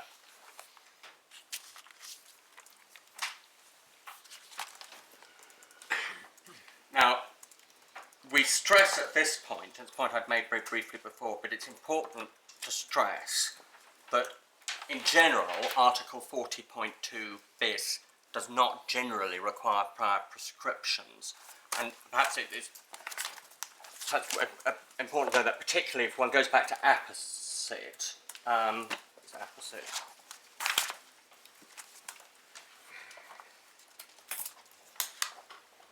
Yes, paragraph 53, where the court the court refers at the end of paragraph 53 in Avastin, the court, when discussing the concept of retail supply, it goes on to say in the final sentence that the referring court will have to determine whether the process in question is carried out only on the basis of individual prescriptions the court finds to be carried out. Now, we say it's quite important to understand and to some extent to limit what that means, and I'll tell you why in policy terms. So sorry, what I was listening, but I didn't write down the reference. Yes, this is paragraph 53 of Avastin, where the court, in analysing retail supply, calls on the referring court to look at the question of individual prescriptions. Now, the reason in policy terms why there's certain anxiety behind here about this is that, in fact, there are a very large number of situations where Article 40.2 bis is relied on by hospitals, some of which have pharmacies, some of which don't, to keep stocks of products. So, for anticipated use of a kind that's not going to be notified, one's not going to have notice of, so most obviously emergency treatment, but other sorts of treatment that one simply wants to have on hand in case one needs it. So one's not going to have a prior prescription, but one that the hospital does need to keep in stock. And various examples are given to me. You can have a single dose version of an authorised product, which is then prepared in accordance with the manufacturer's instructions. You can have a single dose version of an authorised product for an off-label use for the indicated therapeutic purpose, but prepared outside the manufacturer's instructions, e.g. for paediatric use in a situation where the marketing authorisation covers only grown-ups. And there are also situations where hospitals will want to keep stocks of single dose versions of authorised products for a different therapeutic purpose for which there's no licensed alternative and no manufacturer's instruction. There are a number of cases where Article 40.2 bis is relied on, but where there are no individual prescriptions, and that's quite important in the day-to-day management of the NHS. So relied on so that the pharmacy doesn't need to have a manufacturing authorisation. well, the pharmacy, but there may not be a pharmacy at all. The hospital may have stock. So, I mean, I'm just giving the court, just giving that sort of policy background. The court understands why I'm just sort of keen to make the point. It's not perhaps fundamental to the case, but given that the court is going to be writing a judgment, I think it's important the court just have this on board. That though because of the way in which the marketing, we discussed how the court, in a sense, carves out an exception to the requirement to have a marketing authorisation because there's no placing on the market, and the court clearly makes that conditional on there being a prior prescription. So one's looking at that regime, prior prescriptions keep it of it, we keep it as the exception. But one's looking at Article 40.2 bis, we say that a prior prescription isn't an automatic part of that regime. Now, of course, if an apposite supply is to be lawful, it's got to get through the marketing authorisation gateway, and therefore it's got to have a prior prescription, because otherwise it'll be a placing on the market. But when one's discussing Article 40.2 bis, we say it's not at that stage necessary for there to be a prior prescription. It's obviously got to be solely for retail supply, because that's in the text of the article. You part company with Mr. Locke's argument, where he says that because it's not in Article 42 bis, then it shouldn't be sort of reversed into apposite. No, we say there are separate regimes. You accept the Yeah. prescription. Yeah. Yeah, indeed, absolutely. Because we don't. I mean, as I understood Mr. Locke yesterday, he was saying that because it's not in Article 42 bis, it can't be in. No, and as I explained, we don't accept that. But that's because we don't see the regimes as necessarily matching up.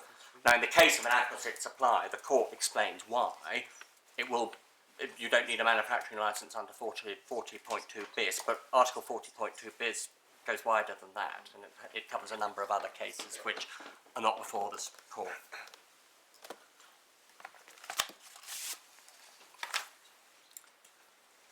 And then in terms of the domestic implementation of Article 40.2 bis, we go back to the HMRs in bundles, I think in the same bundle.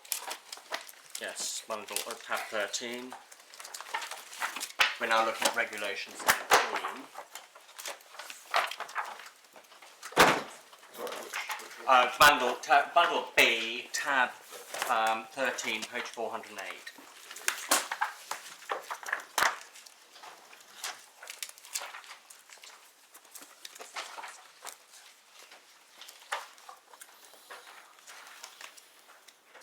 So that's the general rule in 17.1, and it applies to somebody who manufactures, assembles or imports any medicinal product. Now that language covers the case. So prima facie it falls within 17.1, but one then has to go to section 10 of the Medicines Act.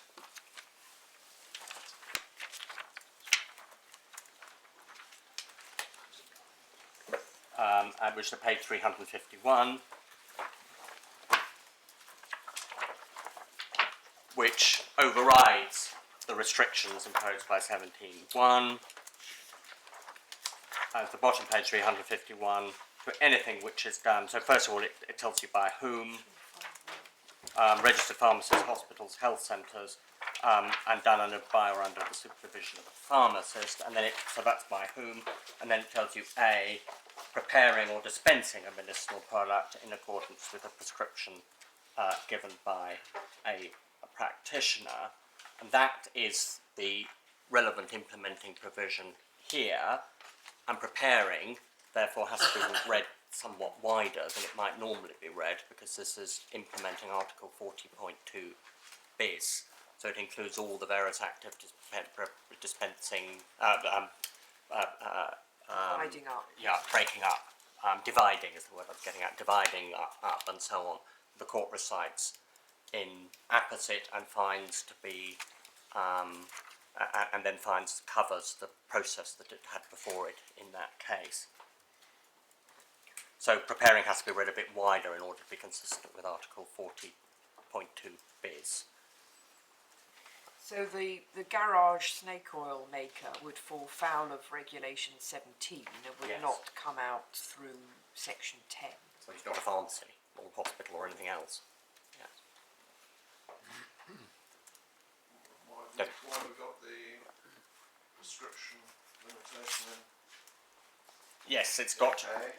there. It's got to be in accordance with a prescription given by a practitioner. That's right. But I was careful to say this is the relevant implementing bit for our purposes. There are other limbs of section 10 that won't be relevant for our purposes, but will cover other bits of Article 40.2 bis. It's worth. One thing one has to remember about section 10 of the Medicines Act. It's the Medicines Act 1968. And quite large bits of it, as one can see from where the square brackets are, still date from 1968. So this provision dates from before we joined the European Economic Community, before we know may outlast our membership of that organisation.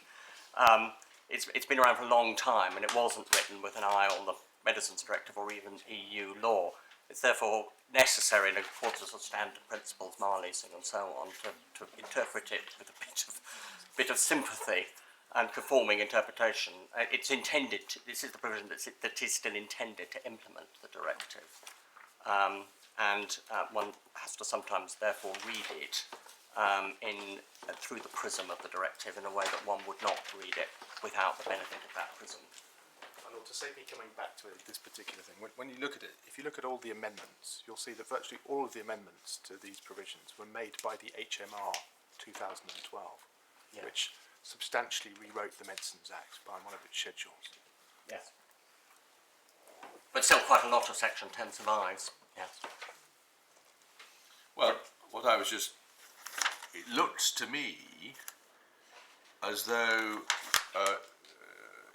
10.1a is, and the language preparing and dispensing is 68 drafting, so your point's a perfectly good one, isn't it? Yeah. The fact that lots of other bits of it were changed. Yes. The nature of the restrictions from which you are released are redefined, but that's no doubt because we had domestic provisions in 68 which did the same sort of job, but no doubt in different terms, from what's subsequently done by the directive. Yes. But we thought our old exclusion worked. Well, we didn't, and that's why the whole medicines control regime had to be brought into effect. There wasn't adequate control. Yes. Maybe. I would draw your lordship's attention to, because section 10.1a is also the provision that's used to implement Article 3. It's a different provision, where preparing has a more limited meaning than it does in Article 40.2 bis, which means, and again this might sound slightly surreal to a lawyer who's not familiar with European Union law, one ends up having to read the word preparing in somewhat different senses depending on which directive you're talking about. Article 3 is marketing authorisation. Now, Article 3 is the magistral formula. Exception to marketing. It's an exception to marketing authorisation. Oh yes, yes. And manufacturing. And manufacturing authorisation. And it says it's outside the scope of the directive completely. Yes, because it's 17 and 46. Yes, yes. I'm grateful.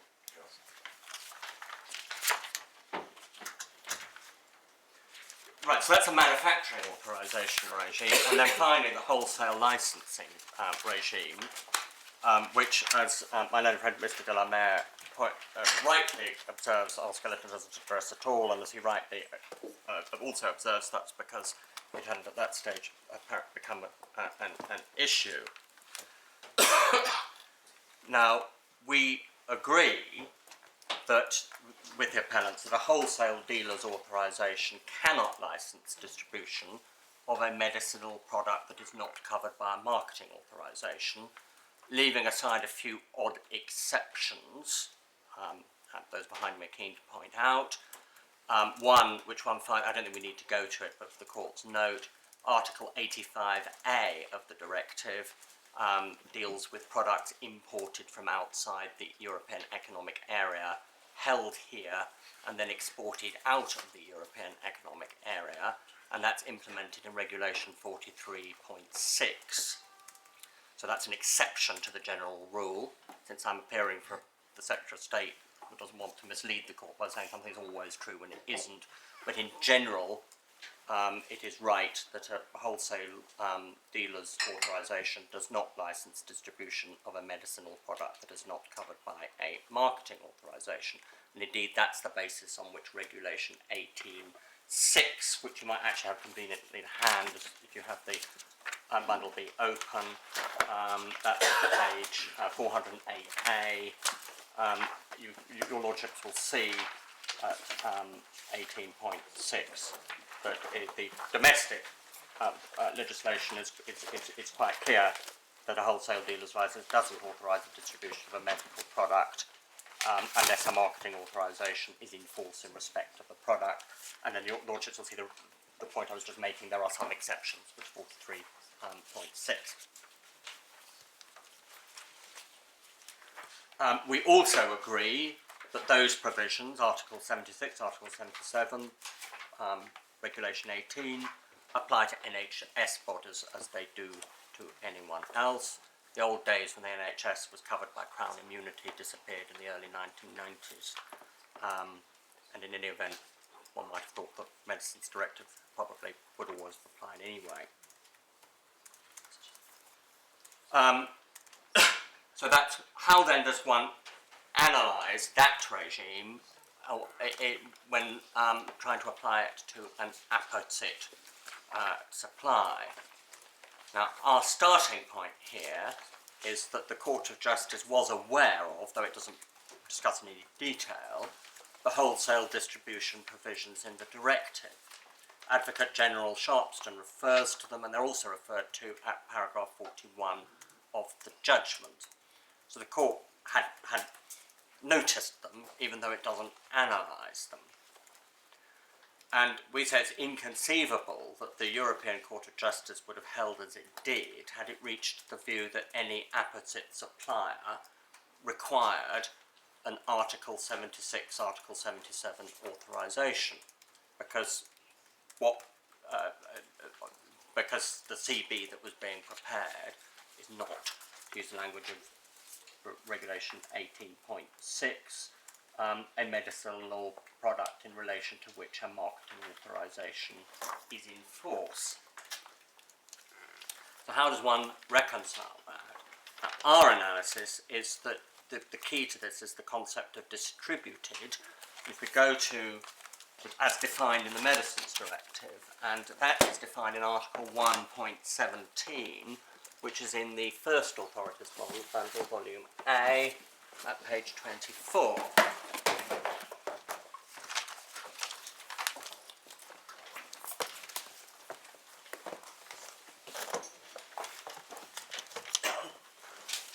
And I think my learned friend Mr. de la Mare took you to this passage on Tuesday afternoon, at the bottom of page 24.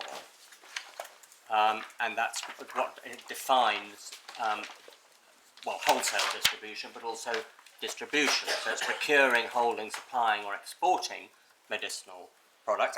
That's incidentally why Article 85A and Regulation 43.6 are needed, because exporting is itself a form of wholesale distribution, and this one carves it out. Apart from supplying medicinal products to the public, and they're carried out with manufacturers, other depositories, importers, wholesale distributors, pharmacists, and so on. My learned friend Mr. de la Mare rightly pointed out that the existence of prescription is completely irrelevant. But what we say is the key here is that the key concept in distribution is the concept of supplying. Procuring, holding is sort of really ancillary to supplying. The key element here is supplying, which makes sense when one thinks of it as you're defining distribution, of which the key element is going to be a supply. And procuring and holding are going to be facets of distribution that are ancillary to a supply, what you need to do in order to make the supply. So with the key concept of its supply, and we say the key to reconciling this with an apposite supply is to say that an apposite supply is not a supply, using air quotes, the benefit of the transcript, for the purposes of the definition in Article 1.17, and therefore it's not wholesale distribution because it's not distribution.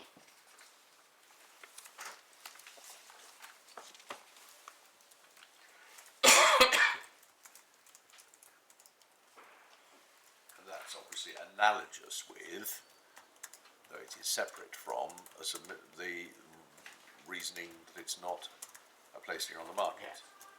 Indeed. I mean, the supplying ties into the definition of placing on the market. And again, one might ask oneself, why didn't the court use the same, why didn't the draft of the directive use the same word to describe the same thing? One was back to our Advocate General Charleston and paragraph 11 and her point, to paraphrase what she says wildly, that the language of the directive is all over the place. And certainly not consistent.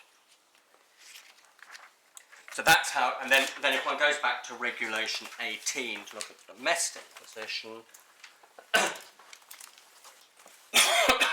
back into Bundle B,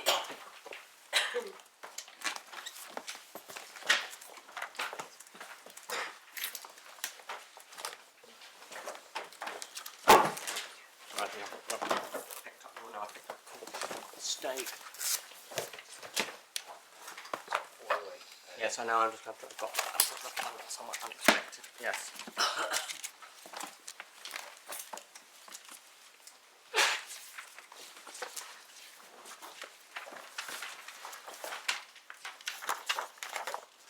Yeah, 408A.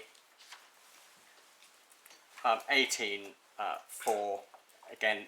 Well, that it's actually somewhat the draft of the regulation seems to have anticipated the point I'm going to make, because the drafter has used exactly the same word here as the drafter used, as we saw earlier, to deal with placing on the market, so selling or supplying. And it's also clear that the drafter has also taken the view, which I put forward, that procuring and holding are essentially ancillary to selling or supplying because it's procuring or holding or exporting for the purposes of sale of supply. So the drafter has taken the view I have submitted as the correct view, that the core concept in the definition of Article 117 is the concept of supply, and the procuring holding is ancillary to that. That doesn't, of course, mean it's right. The drafter may have got it wrong, but it's, what I'm saying is it is consistent with what the view the drafter The took. oddity is a wholesaler who's just buying in packets of Avastin or vials of Avastin and selling them on to someone else has no idea whether they're going to be used for the therapeutic indication covered by the marketing authorisation or not. At that stage, they would need a wholesale dealer's license because they're not making an apposite supply. If the No. apposite supply is a supply from the No, but they don't. It's treated as being covered by the marketing authorisation. yes. Because you don't know what it's going to be used for. So it can't be outside the marketing authorisation by reason of the intention to use it for a different therapeutic indication. When the wholesaler sells it, Avastin, without having done anything to it at all, he sell it as precisely as he got it, directly or indirectly from the manufacturer. They'll sell it in its normal pack, the Roach's packaging, accompanied by Roach's SMPC. Yeah, and that's And treated. on any view, one would say that's applied within the marketing authorisation, covered by the marketing authorisation, because if you ask yourself the question, if you ask the wholesaler, what is the use for which you're sending? Well, they'll probably say, well, whatever it says in the SMPC. Right. And the SMPC will tell you that. But That is- wouldn't even be a question to ask. It wouldn't be a question to ask, but if one were to be an officious, if one were to be an officious bystander and ask, that would be the answer one would get. But But, oh, sorry, my no, it's my lady's question. She can Go on. apologise. But with apposite, I think, so I think it that's right. must know that what it's transferring, to use your neutral word, is going to be used outside the marketing authorisation. Which is precisely why it would, if there were a sale, if there were a supply in the Article 1.17 sense, so that it fell within Article, so that transfer fell within Article 76, 77, it would need a wholesale dealer's licence. And of course, Well, it may or it may would not need- have one, because it may have one for other reasons, but even if it had one, the licence wouldn't cover that, because it's not of a marketing, it's not, the product isn't being supplied in accordance with its marketing authorisation. So that's, Well, sorry, is that the correct term? The product should be supplied in accordance with its marketing. well, under its Well, marketing. surely it just means there is a product. The product has a marketing authorisation. Yes. That's all you need Has a marketing for authorisation. that part of the requirements. Which covers, because of course Avastin has a marketing Yeah, authorisation. well, that's my point. Yes, but the point is that I think it's common ground, at least between some of us, maybe all of us, that when after the compounding process is and you no longer have, I'm very careful at that stage. So what you have no longer Avastin, it's compounded. I can never pronounce that. When it's CB, it's no longer covered by a marketing authorisation for all sorts of reasons, because it's been put into packaging, immediate packaging, as well as outer packaging that's not covered by it, and it's being recommended for a different a therapeutic So indication. it's and so not on. really a wholesaling operation, this, because the position of the compounder is very different from the position of an ordinary wholesaler, because he has changed it so that it can no longer be, so that it is an unlicensed product. Yes, I mean, in the end, one has to go back to Article 1.17 and the concept of wholesale distribution. Now, I mean, as the way I've I've approached it is to look at the concept of there's the word distribution, but I suppose one could say that it's to be regarded as a retail supply. So go back to what I don't whether this is your ladyship's point that it might be right to read. Well, no, I'm not sure what I haven't necessarily got a point. Just, well, let's not pursue that. It's not necessarily helpful.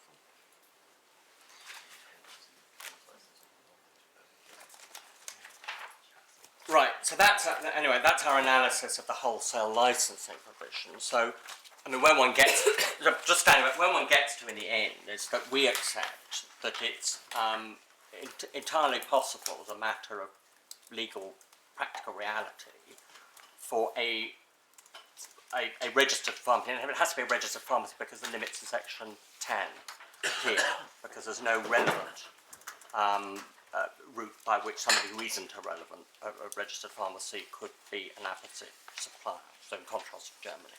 So here it's registered pharmacy, but or other person covered by section 10. But we say, just sort of standing back, that there is no sort of reason of legal principle or sort of practical reality why you can't have apposite supplies. Now, the question of sort of extent to which that is done, or the question of the extent to which those who are currently doing or purporting to make those supplies are fitting within the regulation, not things we're making submissions on, but we say it's at least as a sort of legal or practical reality, it's the possibility is there. And then the consequences of that for the lawfulness of the policy of Mr. Locke's clients is a matter of the court, and we're not making any submissions on the question of how the court should approach the policy. I think I'm keeping reasonably to time. I just wanted to, particularly as I started a little bit late, I just wanted to make just a couple of final comments. One is the suggestion, which obviously is a suggestion that causes us a certain amount of, causes policy concern, for reasons the court will understand. The suggestion that there's a regulatory black hole is a phrase I think one of my learned friends to my left used the other day. It may just be helpful to explain to the court what we think the sort of the regulation of an apposite supply actually is and where it comes from. There is some regulation, although we would accept that the regulation that applies under the Medicines Directive and the Human Medicines Regulations is of a particularly strict and effective kind. As wearing my hat as the MHRA, that's definitely what the court will understand that we do say that. But there is other regulation. If the activity takes place in a hospital pharmacy, there will be under the responsibility of the hospital chief pharmacists. They won't often, in the main, I'm told those are not registered pharmacists and therefore not under the General Pharmaceutical Council. Just pausing there, we're talking about compounding taking place in a pharmacy. Yes, by the activity here, I mean the drawing from the vial and the putting in the syringes. Yes, quite. Yes. But, of course, for reasons that Mr. Delamere will be keen to remind me, if I don't make it clear I know them already, there is no evidence as to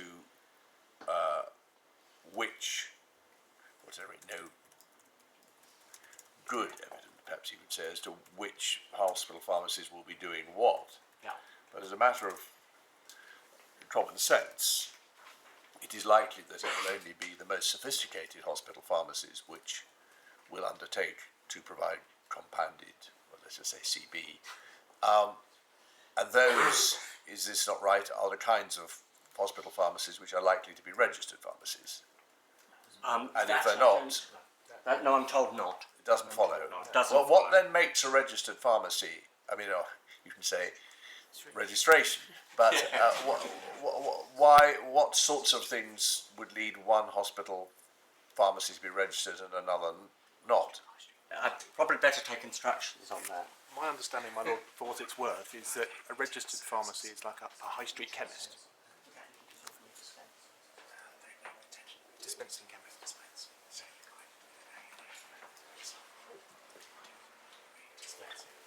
The reason is that some hospital pharmacists do sort of ordinary dispensing, so that somebody might go in and pick up as a paracetamol from that, or more realistically. Oh, I see. So being a registered pharmacy is to do with dispensing outside the hospital. Is that Yes, right? I mean, as I understand it, every branch of Boots that one walks past will be a registered pharmacy. Yes. I think that's right.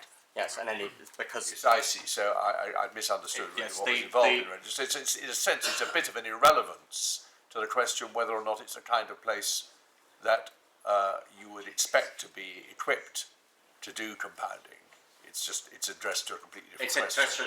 indeed if all it did was prepare very complicated medicines for use by doctors, it probably wouldn't, as I understand, need to be registered. Right, Because but it's that's all relevant it for did. these purposes that if it's registered, it has a particular regulator. Yes, the General Pharmaceutical Council. That's right. Okay, thank you. If it's not, it isn't under the. But does it need to be registered to come within section 10? No. No, because Section 10 includes hospitals.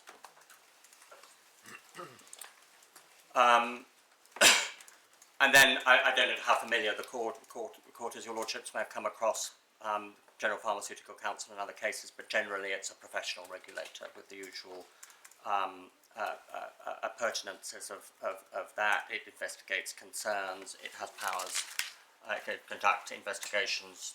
In the end, its sanction is to decide someone's unfit to practice. That's a state fitness and disciplinary measure. properness Yes. type Yes. person. And it can agree undertakings. It can limit the ability of people to practice as pharmacists, or tell them they can't. But it's to do with the professional It's a professional regulation of the pharmacists. of the pharmacists. Yeah. Yes. Yes. So it wouldn't, as such, be inspecting the procedures or the equipment or the setup of the pharmacy. It does if it's I think in a case where it's a registered pharmacy, it will. There's a separate regime It's a for separate- registering pharmacy. Yeah. In a case of a hospital pharmacy, which is not a registered pharmacy, then it would be the role we find in the conduct of particular pharmacists. Yes, that's how the regulation works.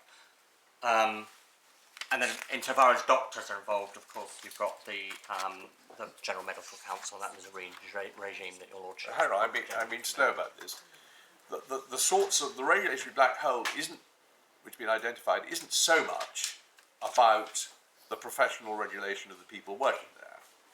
I mean, that no doubt is a consideration, but the kinds of concerns that Mr. Delamere has raised are much more to do with systems, equipment, setup, if I can call it Yes. that. And the kind of, quotes, regulation is a quite different kind of regulation. And looking at what professional councils are involved is neither here nor there. Yes. So what do you say about that? Well, there is what one has is the regulation of pharmacists, which would extend one assumes to a situation where a pharmacist behaved. But below Well, one could professional see an standards. overlap if he was using knew equipment that he knew it was was done. unsafe. But that's not the point. No, we accept, and make no bones about this, we accept to a large extent the force of Mr. Delamere's point about the absence of the regulation that in normal circumstances is implied by the human medicines regulation. I mean, But the hospital is handling and storing and dealing every day with all sorts of pharmaceutical Yes. products which need to be stored and kept and administered in a certain way. And as we know, they're adding saline solution to Avastin before pumping it into somebody. But who is it who oversees the cleanliness and appropriateness of the storage in the general hospital pharmacy activities? well, the general regulator for hospitals is the Care Quality Commission that does, I think, have powers to inspect hospitals. It's not, of course, a that doesn't specialist apply. in this area. I mean, I accept it's not a specialist in this area. Well, we were told about a body, And which the is a body NHS of your, yes. which is part of your client. Yeah, the And you are the NHS person who can yes. tell us all about it. Well, I don't think there's much more to add than what's already been said. The NHS SPS is an agency of might in health. Is an agency of the Of of NHS England. I was told of NHS Improvement. NHS Improvement, which is I think partly under NHS England. Yeah. And it has a role in relation to the inspection of hospitals, but it's not got a range of formal powers in the way that the MHRA has in relation to medicines licensing. So is your answer, well, all sorts of things might go wrong with the compounding process, but all sorts of things might go wrong in the way the hospital handles pharmaceutical products that it acquires and administers to patients, and this is no different? Or? I suppose more or less. I mean, it's what I'm not saying. I mean, there is, to be frank, there is a bit of concern by those behind me that about the apposite principle, and that it weakens to some extent the standard of regulation because it takes various suppliers effectively outside quite a large part of the controls of the Medicines Directive. But then the apposite case says what it says, and the MHRA, The Secretary of State's power, presumably, it might need, I'm not master of the legislation, might need primary legislation, but it might well be possible within secondary legislation, or indeed by administrative action. There must be all sorts of tools the Secretary of State can use to ensure that if the apposite route is taken by in-house hospital pharmacies who decide to undertake compounding, to see that even though the MHRA regime wasn't applied as such, something equally satisfactory does. That must be right, and to the extent that it's outside the framework of the directive, of course, the directive doesn't in any way preclude his doing that. So yes, I mean, I'm sure that's. I have no idea. I honestly don't know whether that's something that my clients are considering. Of course, at this precise moment, it's hard for my clients to be particularly definite about what anybody may be proposing. Well, you might have thought your client might have been thinking about it, given that I imagine your client was, though not in any way formally responsible, was in the loop as to this development by this group of CCGs, and for all I know, other groups of CCGs. Yes. But Well, you have no instructions I don't as to have any what instructions on that. thoughts. There are, but what your lordship says is obviously logically a policy option open to whichever government takes power after the election to do that. And then there are various other mechanisms. I'm told that one other mechanism that might be adopted is to set conditions in the licence held by the trust to deal with these issues. So that's another. I'm afraid I don't know the details of that, but I'm told that's another mechanism. I think, as far as we can take it, is you helpfully confirmed that the position is, as Mr. Delamere Essentially, yeah. told us, you have confirmed that it is a matter of some concern, but you have accepted what the court has put to you, that in principle that's a concern that the Secretary of State would have means of addressing. Yes, He indeed. chose. If necessary by primary legislation, by nothing else. Yes, I'm perfectly happy to leave it there. So I think that's, then finally, a tiny footnote, I've just got it down as a tidying up point. We've been taken several times to MHRA guidance under section 10.7, which we went to on Wednesday morning in particular. I think it's at tab 24 of supplementary bundle B. It's listed in the index as undated and it doesn't have a date on it, but I'm told that it was actually issued in May 2012, which, to the extent that it's relevant, is of course before the apposite judgment. May be relevant in reading it. I think I've pretty well exactly achieved my 2 hours, unless your lordships are alleged to have any further questions. It may just be that I've left enough time for Mrs. Carl's Frisk to say what she wants to say before lunch. Yes, indeed. My lords, my lady, having heard the submissions on behalf of the appellants and conscious of how the debate has shaped up, we have reached the view, for the purposes of our oral submissions, that less is more. So I will be very brief indeed. The reason we, the ABPI, are here is not any particular concern about Lucentis or ILEA, but a very real concern about the broader implications of the judgment if it is allowed to stand for the industry as a whole. The judge herself, at paragraph 1443 of the judgment, said that this isn't a unique situation.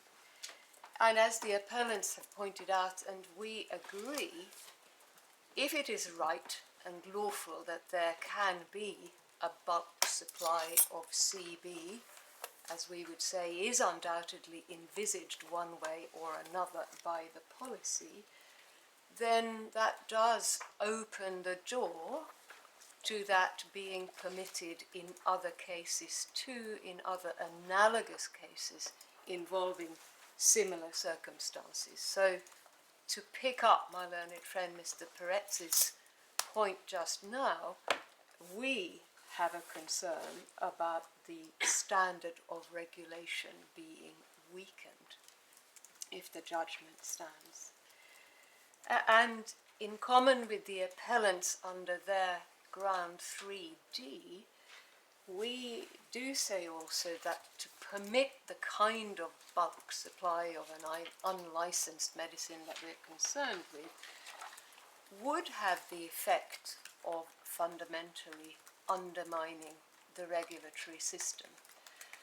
And here we particularly emphasize the essential aim of the directive, which we've seen, of course, as set out in recital 2. It is to safeguard public health. So one of the key questions we would suggest for the court is whether the judges and the respondents' interpretation and understanding of the various provisions and the difficult case law is compatible with that essential aim of the directive. And we would submit not. We referred in our skeleton, no need to turn it up, tab 5 of the core bundle, to what we see as key features or building blocks, if you like, of the regulatory system. There, no doubt, to support the essential aim of safeguarding public health. And we say those building blocks or essential features do stand to be undermined if the judgment is upheld. And just to be clear, what I have in mind here in particular is, one, the primacy of the MHRA stroke the EMA at the EU level as the regulators of safety, efficacy and quality of new medicines. And secondly, that system of rigorous post-authorization pharmacovigilance that the court has heard several references to. And then thirdly, the incentives that are embedded in the system for pharmaceutical companies to carry out research and development. And we've sought to describe in the skeleton in a little more detail how we say these building blocks would be undermined if the judgment were upheld. The appellants have made submissions about that too, and I'm not going to go over that ground. But I would just pick up, if I may, one of the points that Mr. Locke made yesterday in answer to the appellant's ground 3D.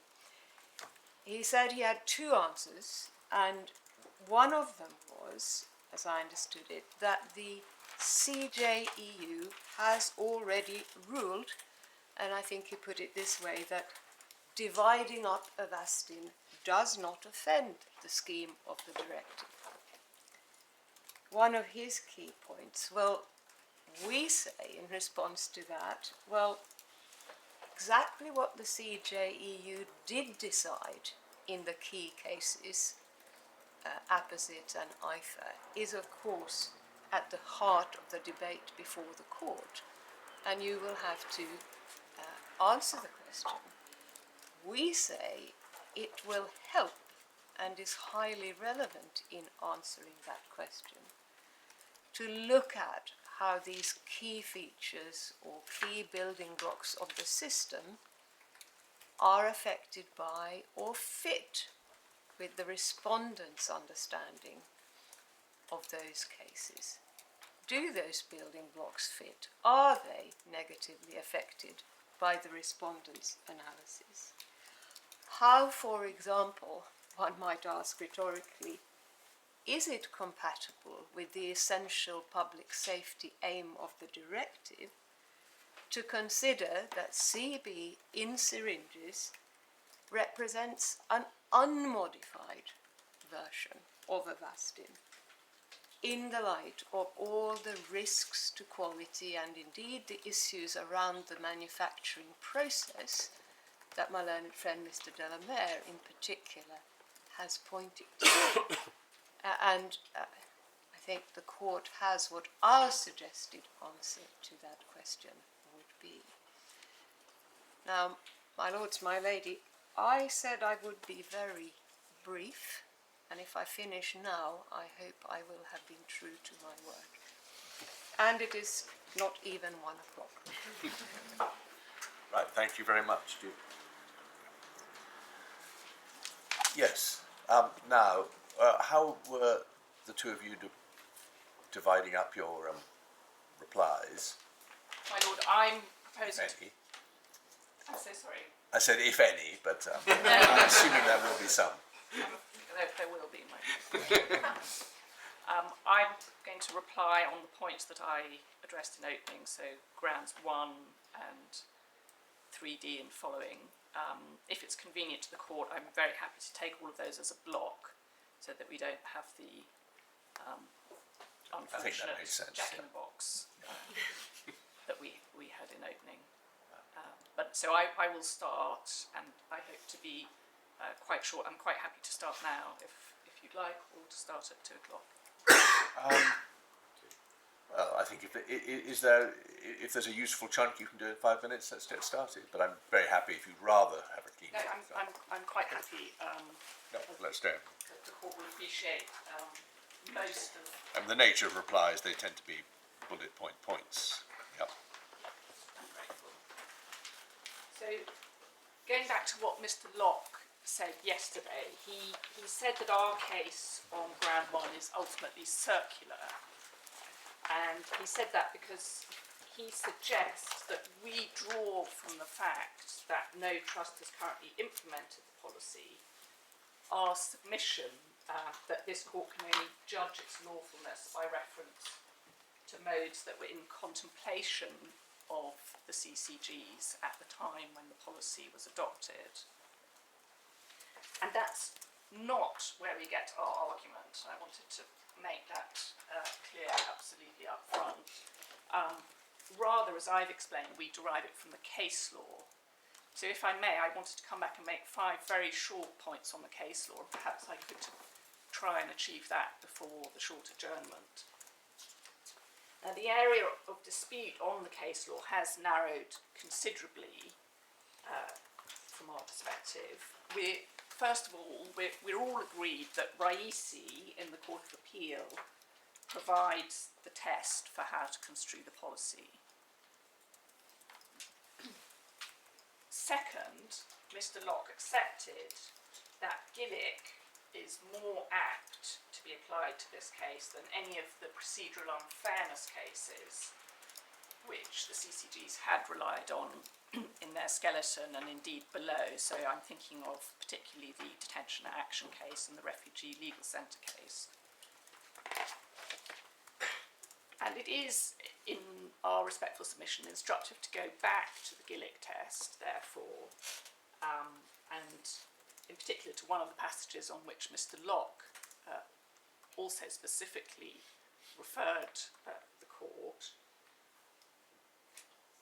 from the speech of Lord Bridge. And what Lord Bridge says is that if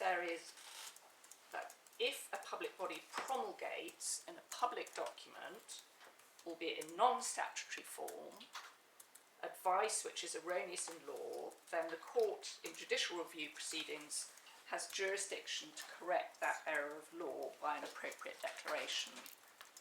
That's the passage starting at page 193 of the speech of Lord Bridge.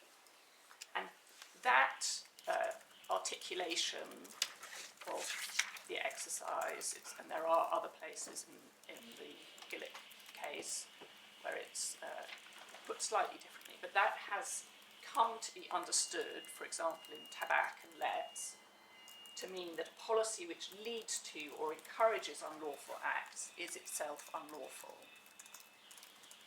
My third point is that Mr. Locke seeks then to derive from Gillick that we need to show that it can be said, and I'm quoting now from the transcript yesterday, with a very high degree of confidence that by following the policy there will be an unlawful act. And for your note, that was day 3, page 455. It helps to have the transcript reference, lines 15 to 16. And he relied particularly on a passage from the speech of Lord Scarman. And the court may remember I took the court to that passage in opening. But we stress, what we say about that is that the question that their lordships asked themselves in Gillick was unsurprisingly driven by what the memorandum there said. And the memorandum stated it was only in exceptional and unusual cases that contraceptive advice could be given without parental consent. So, of course, in that case, the question was, is it wrong as a matter of law to say that there are such exceptional cases? But we say that does not mean that we need to show here that the policy is very highly likely to lead to unlawful cases, as Mr. Locke would have it. So the Gillick test doesn't mean that you have to be able to predict with near certainty that the addressees that the addressee will do the unlawful thing. We say it's enough if the policy properly understood leads them to do it. For example, in the sense that it encourages them to do it, and that's what Mr. Justice Green, as he then was in Letts, said, and we say that is a helpful gloss. My lord, I've got 2 more short points, but I've heard the clock. Well, let's have them at 2 o'clock. Your mention of the transcript does remind me that my clerk told me a minute before I came in, maybe it was rectified in that minute, that we haven't yet, I think, had the hard copy transcripts for yesterday, and I can't see them on my desk. Could you just check the position with those who are helpfully supplying to them? We are having them electronically, but it's actually the hard copies are easier. Check if we're not. Yeah. 2 o'clock.